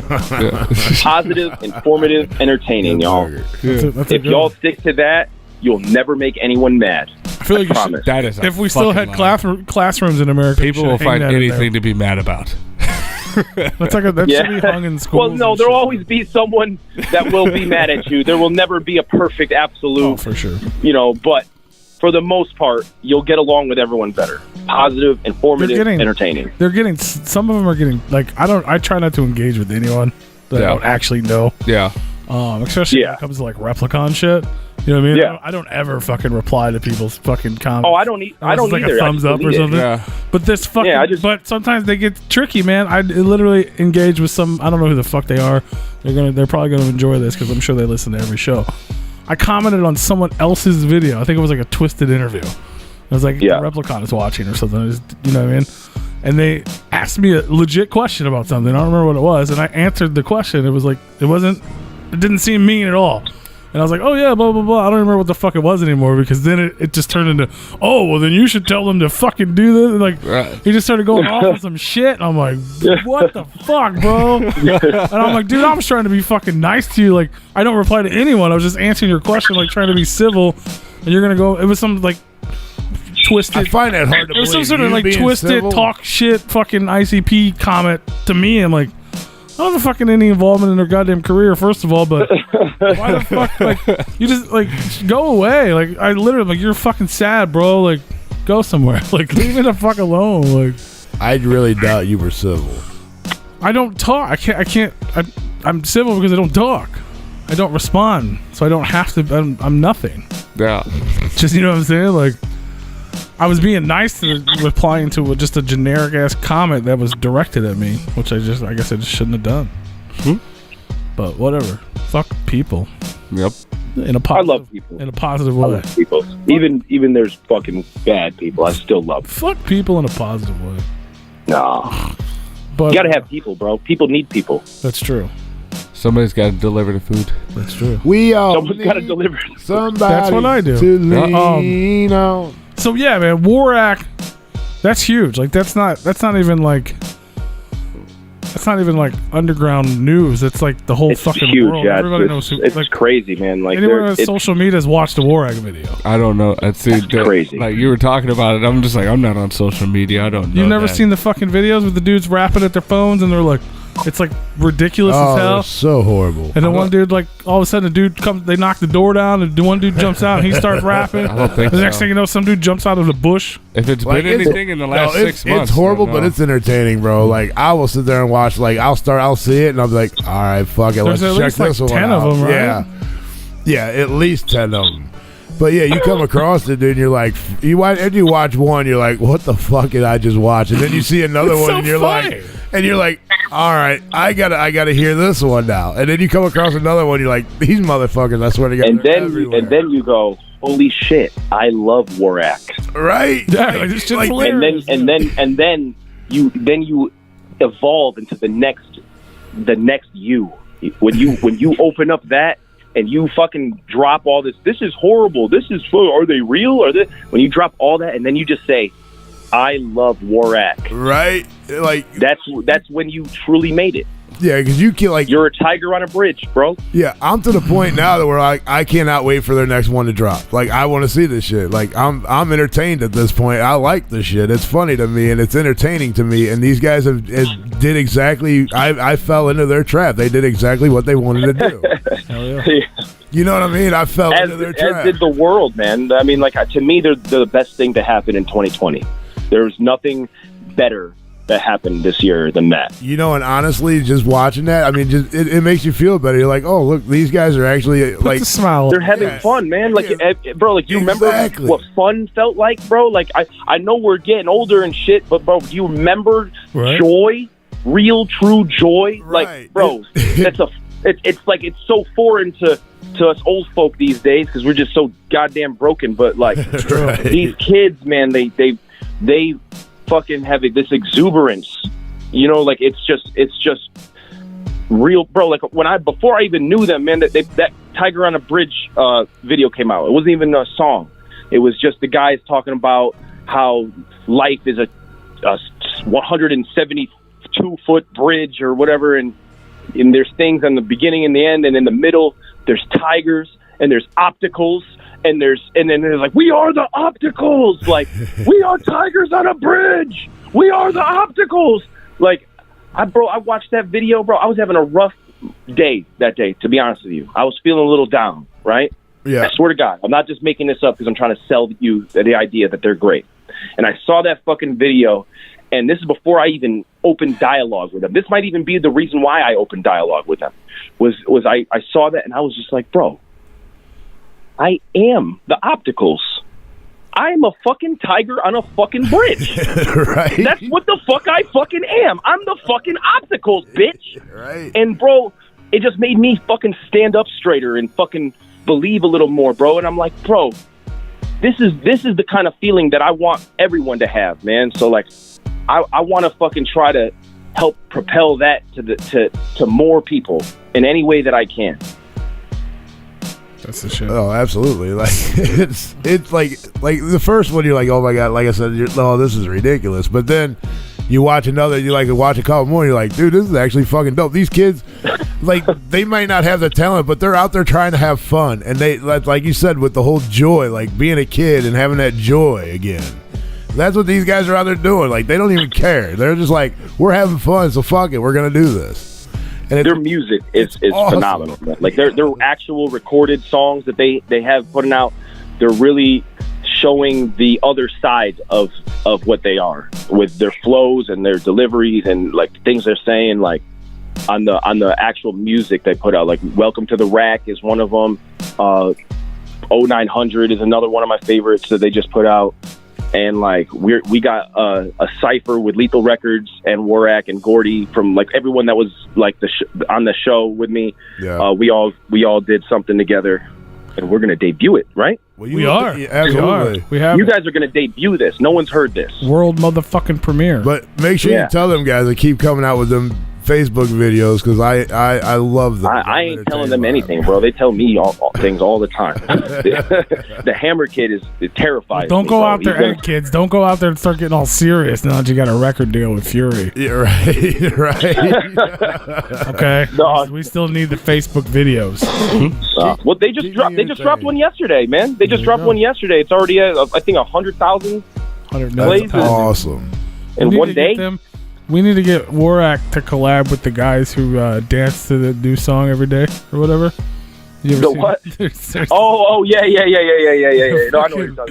Those guys that's my favorite thing in the whole world. I don't know, you guys ever seen like the internet really just lets people see how awesome people can be, man. Like there's a lot of awesome human beings out there that do things that just are just fucking just pure positive shit, man. And like, it's just cool. Like, you know, there's the bad side of the internet where it's all people talking shit to each other, but then there's the side that brings everyone together and, you know, fucking inspires people too.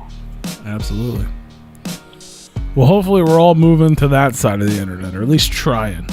I guess we're the opticals in the middle. That's where I'm going, bro. We're the opticals in the middle of the bridge trying to move to that side of the internet. Bro. Yes. We are the tigers on the bridge. We are tigers on a fucking bridge, and everyone else is nails. Yes. So, what do you want to be, a hammer or a nail, bro?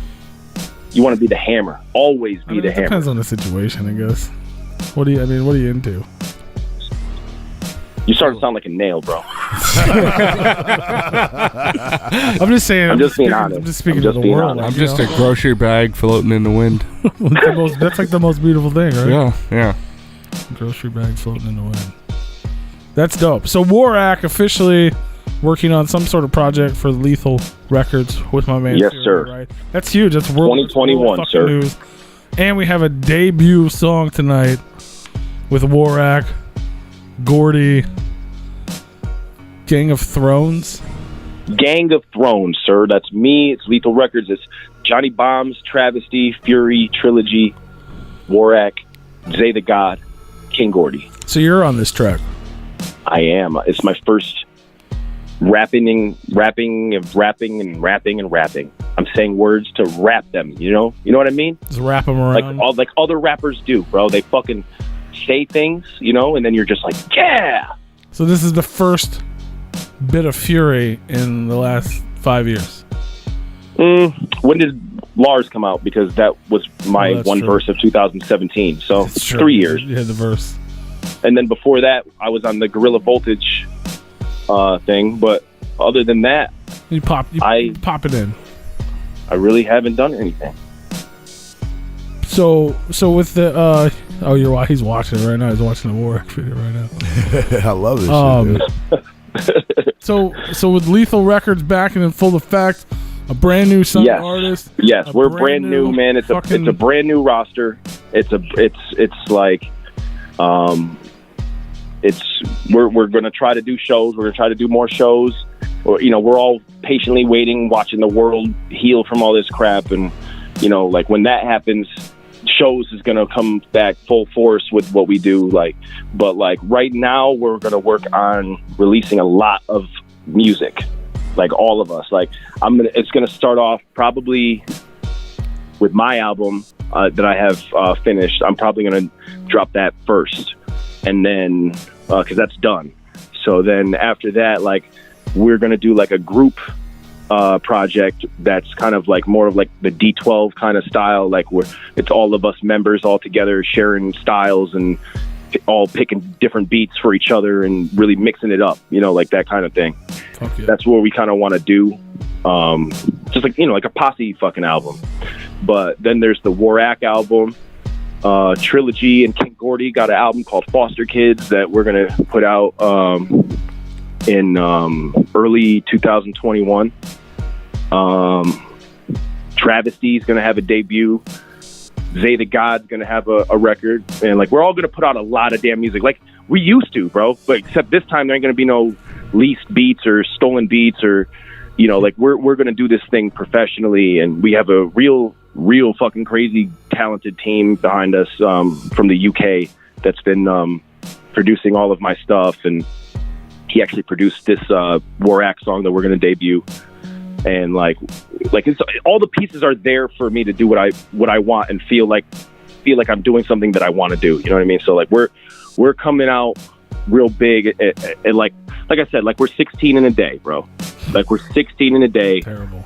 And we're just young as fuck and feeling the best we've ever felt and putting out the best, most, best efforts that we can.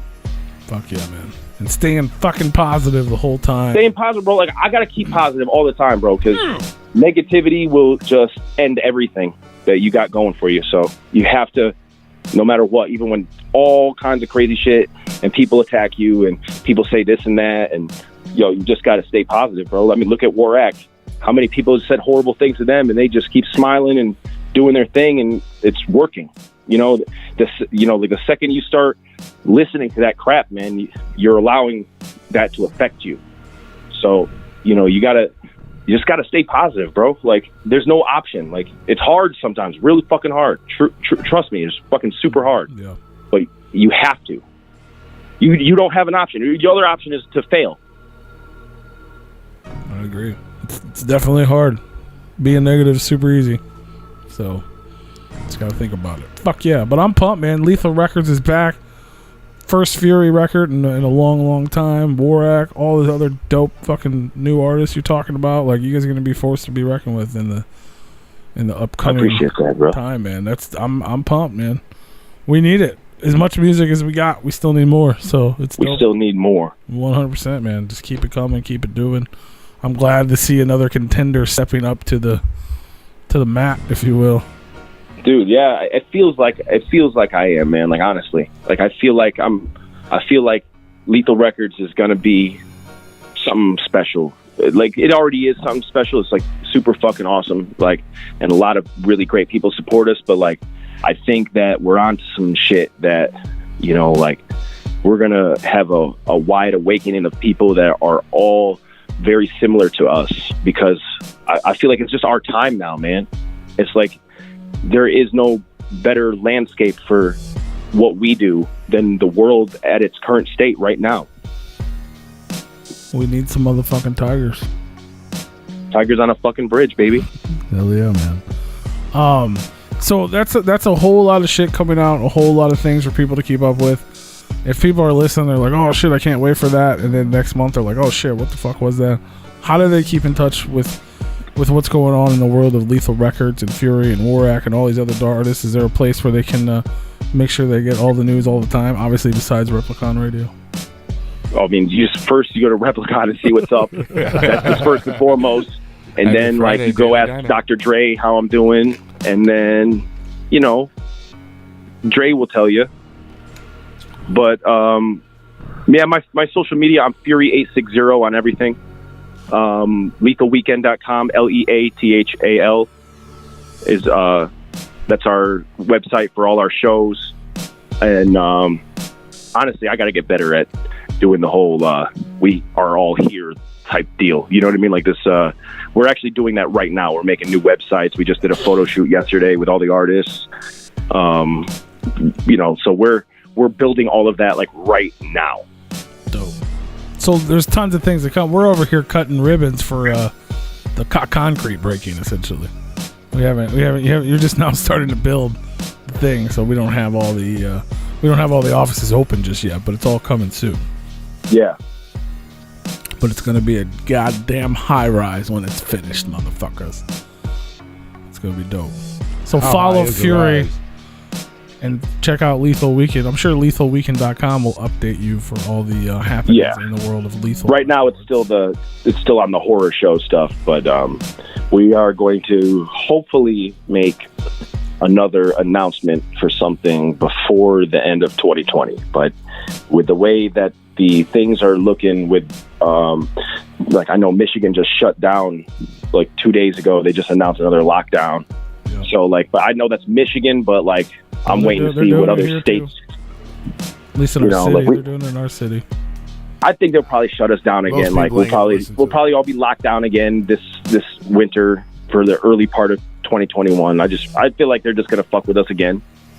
Well, I talked to quite a few business owners here, and they said, "Fuck that, we're staying open." So they're gonna take. Well, the problem is they want to shut all these businesses down, but yet they don't want to give them any tax breaks. They still want to and all the benefits are about to run out for everybody, and it's going to be a fucking crazy 2021. Like everybody was saying, "Oh, 2020 sucks. 2020 sucks." Like me, I'm going like, like I'm worried about 2021. Right? Like so far, 2020 has been pretty fucking sweet for me. Yeah, this ain't shit right now.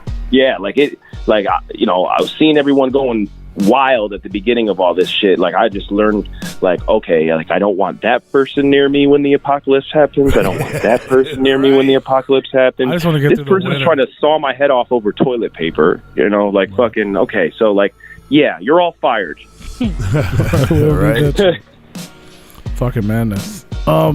Shit, man. I don't want to. We could talk to you all fucking day, man, but we're gonna run out of time, and I don't want to do that. We got music to play and tracks to debut.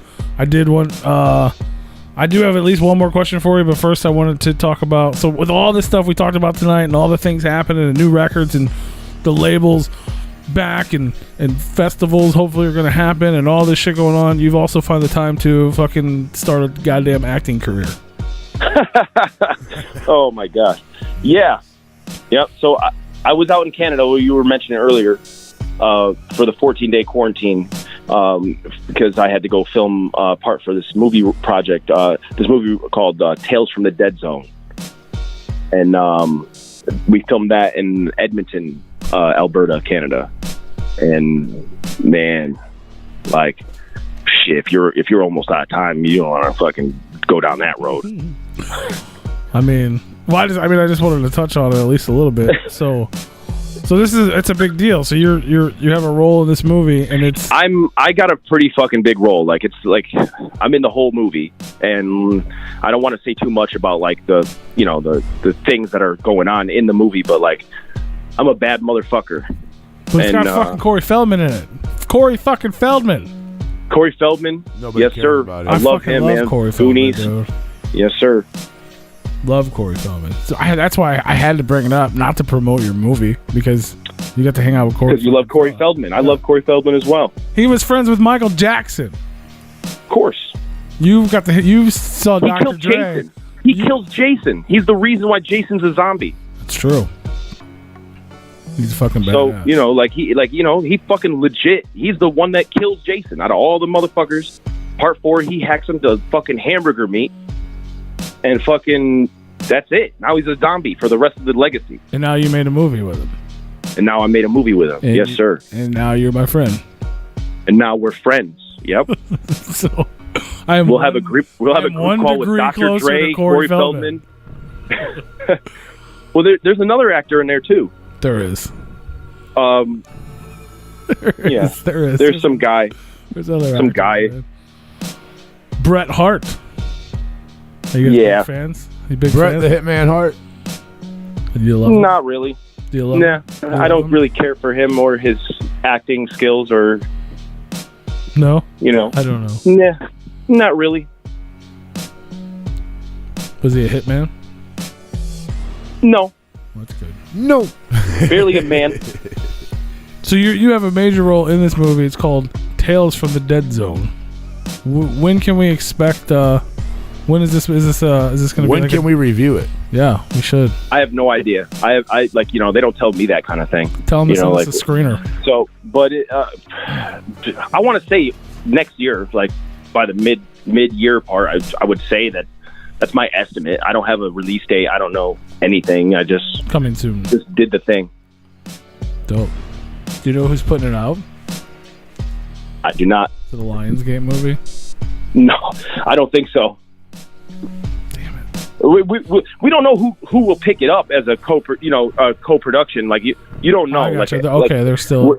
Well, yeah, like they just wrapped the filming. I got you. Like they're putting the movie together like now. They're just piecing it together. So like there's nothing really, like, you know, they have to get it all together before they see who's going to distribute it or whatever. Like, I'm sure they got that shit all figured out. You call the director, Mr. Barry Gillis.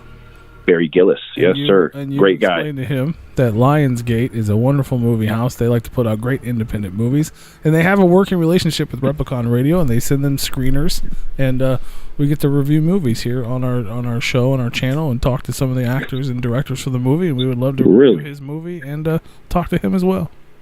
Yeah, man, I could make that happen. That's 100%. Fuck yeah.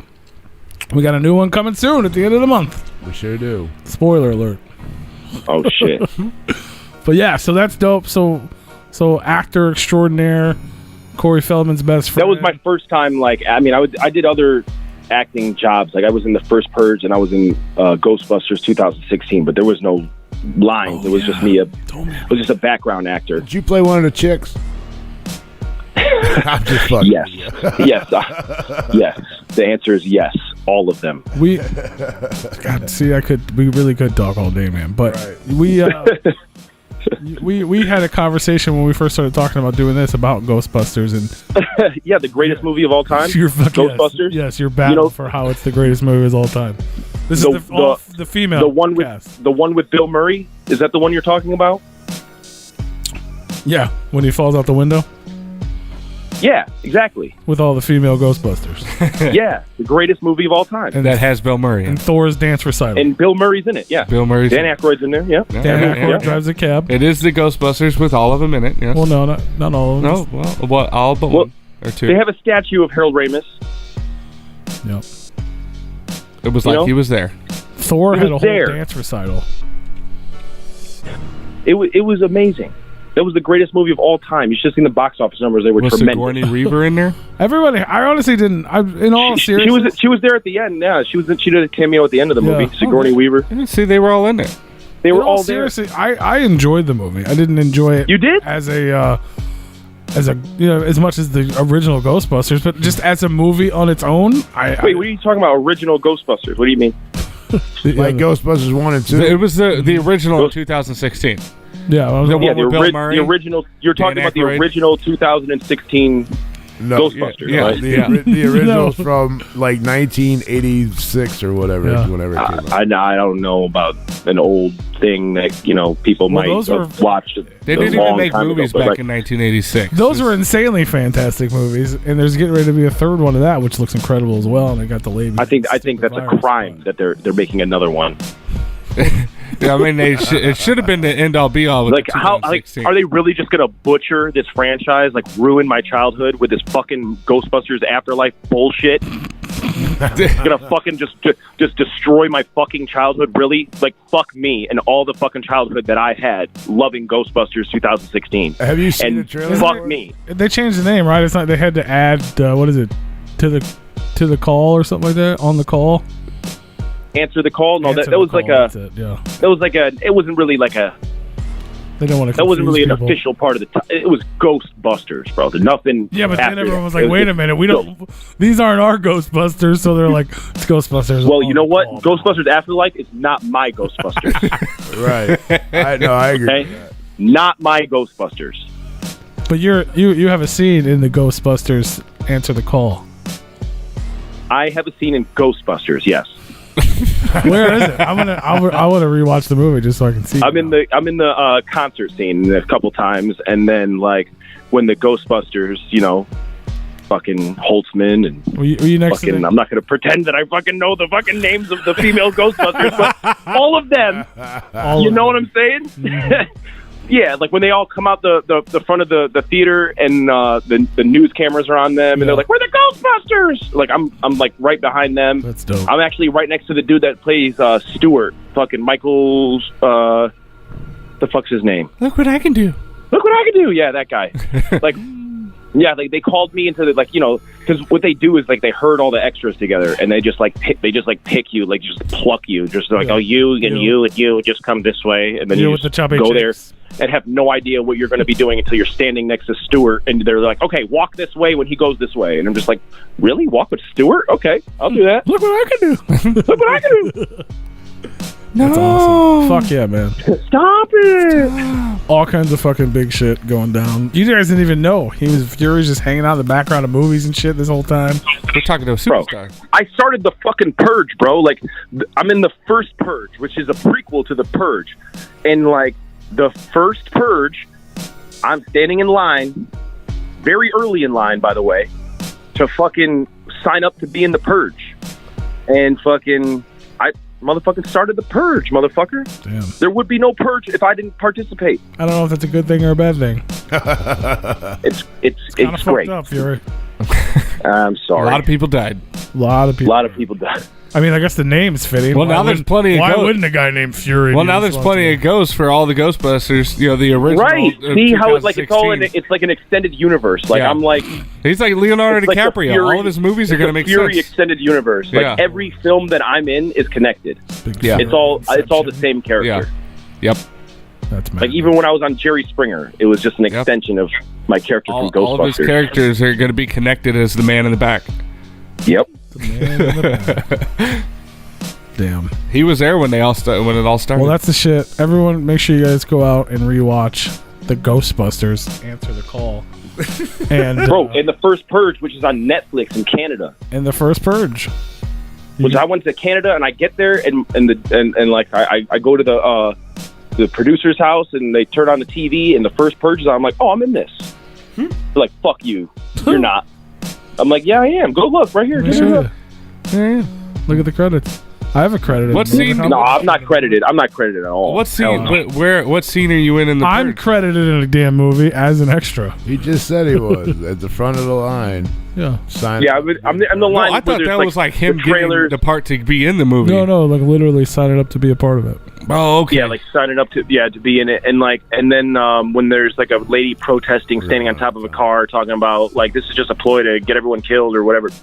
Like I'm standing right behind her, and like I'm like doing like a finger gun gesture at her, and fucking, I'm just so badass.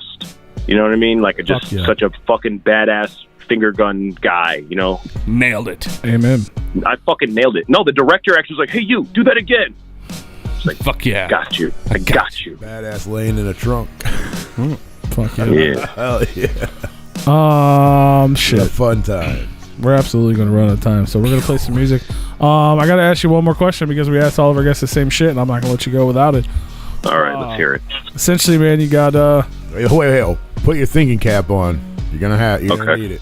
you got 3 records. Mm-hmm. You cannot live without them. Either the one you go and listen to when you're crying in your car, the one that makes you happy, the one that inspires you to be an artist, the one, whatever it is, happy, sad, glad, maybe even you masturbated to it. I don't know. Whatever it is, just 3 records that you could not live without. What would they be? Oh, shit. I never heard that one. To go The Great Malenko. That's number 1. dope. Bone Thugs, East 99, and Eternal. Yeah. Yes. And fucking Devil's Night, D12. Hey, there you go. All right. Those are dope. You are a wicked man. Yeah, I'm sorry. Put all that That's shit all I together am. And it's like, ugh. That's dope though. Fuck yeah. I'm pumped. That's That's my exciting. shizzle. Well, brother, we had a good time. Thank you for having me. Thank you for having us. Right. Oh, you know, It wouldn't star be a of show without you Ghostbusters. here. Absolutely, man. Fucking Ghostbusters, man. No, we love it. It was great. Like we could probably talk for hours more. I'll come back and we'll talk more shit sometime. Absolutely, man. That's what I was gonna say. I mean, you're the homie, but officially now, welcome to the Replicon Radio family. You're always welcome I here. appreciate it, man. You got It was a lot some of shit. fun. Obviously, you got some shit coming. So when it comes, you let us know. We'll let the people know. Oh yeah. And yeah, we'll have you back on, and we'll talk some more shit. And we're gonna play a little bit of music here. We got these tracks queued up for everybody tuned in, and the brand new motherfucking world premiere. Mm-hmm. Lethal Records, Warak, King Gordy, Gang of Thrones. Yes, sir. We're gonna play that shit first. So, you got any last words? Any shout outs? Anything you want to say before we hang up on your ass? Thank you to everyone that is is kind and good to me and positive in my life. I love you all. Like, I couldn't do anything I do without you guys, and everything that I am gonna do, I'm doing it with y'all, and I wouldn't do it with anyone else. And I love all of y'all motherfuckers. Fuck yeah. Those are words to motherfucking live by. We're going to head out of here. If you guys want to hear the track and you're listening on YouTube, head on over to repliconradio.com because the music does not play on YouTube. I don't know. I guess we'll learn all about Dead Body Man's wedding next month. Yep. Because we ran out of time. Next week on the show, we got the Michigan Misfits. I'll be back in December. So tune in for that. And head on over to the live stream and you can check out the world premiere exclusive track of the Lethal Cypher. And we'll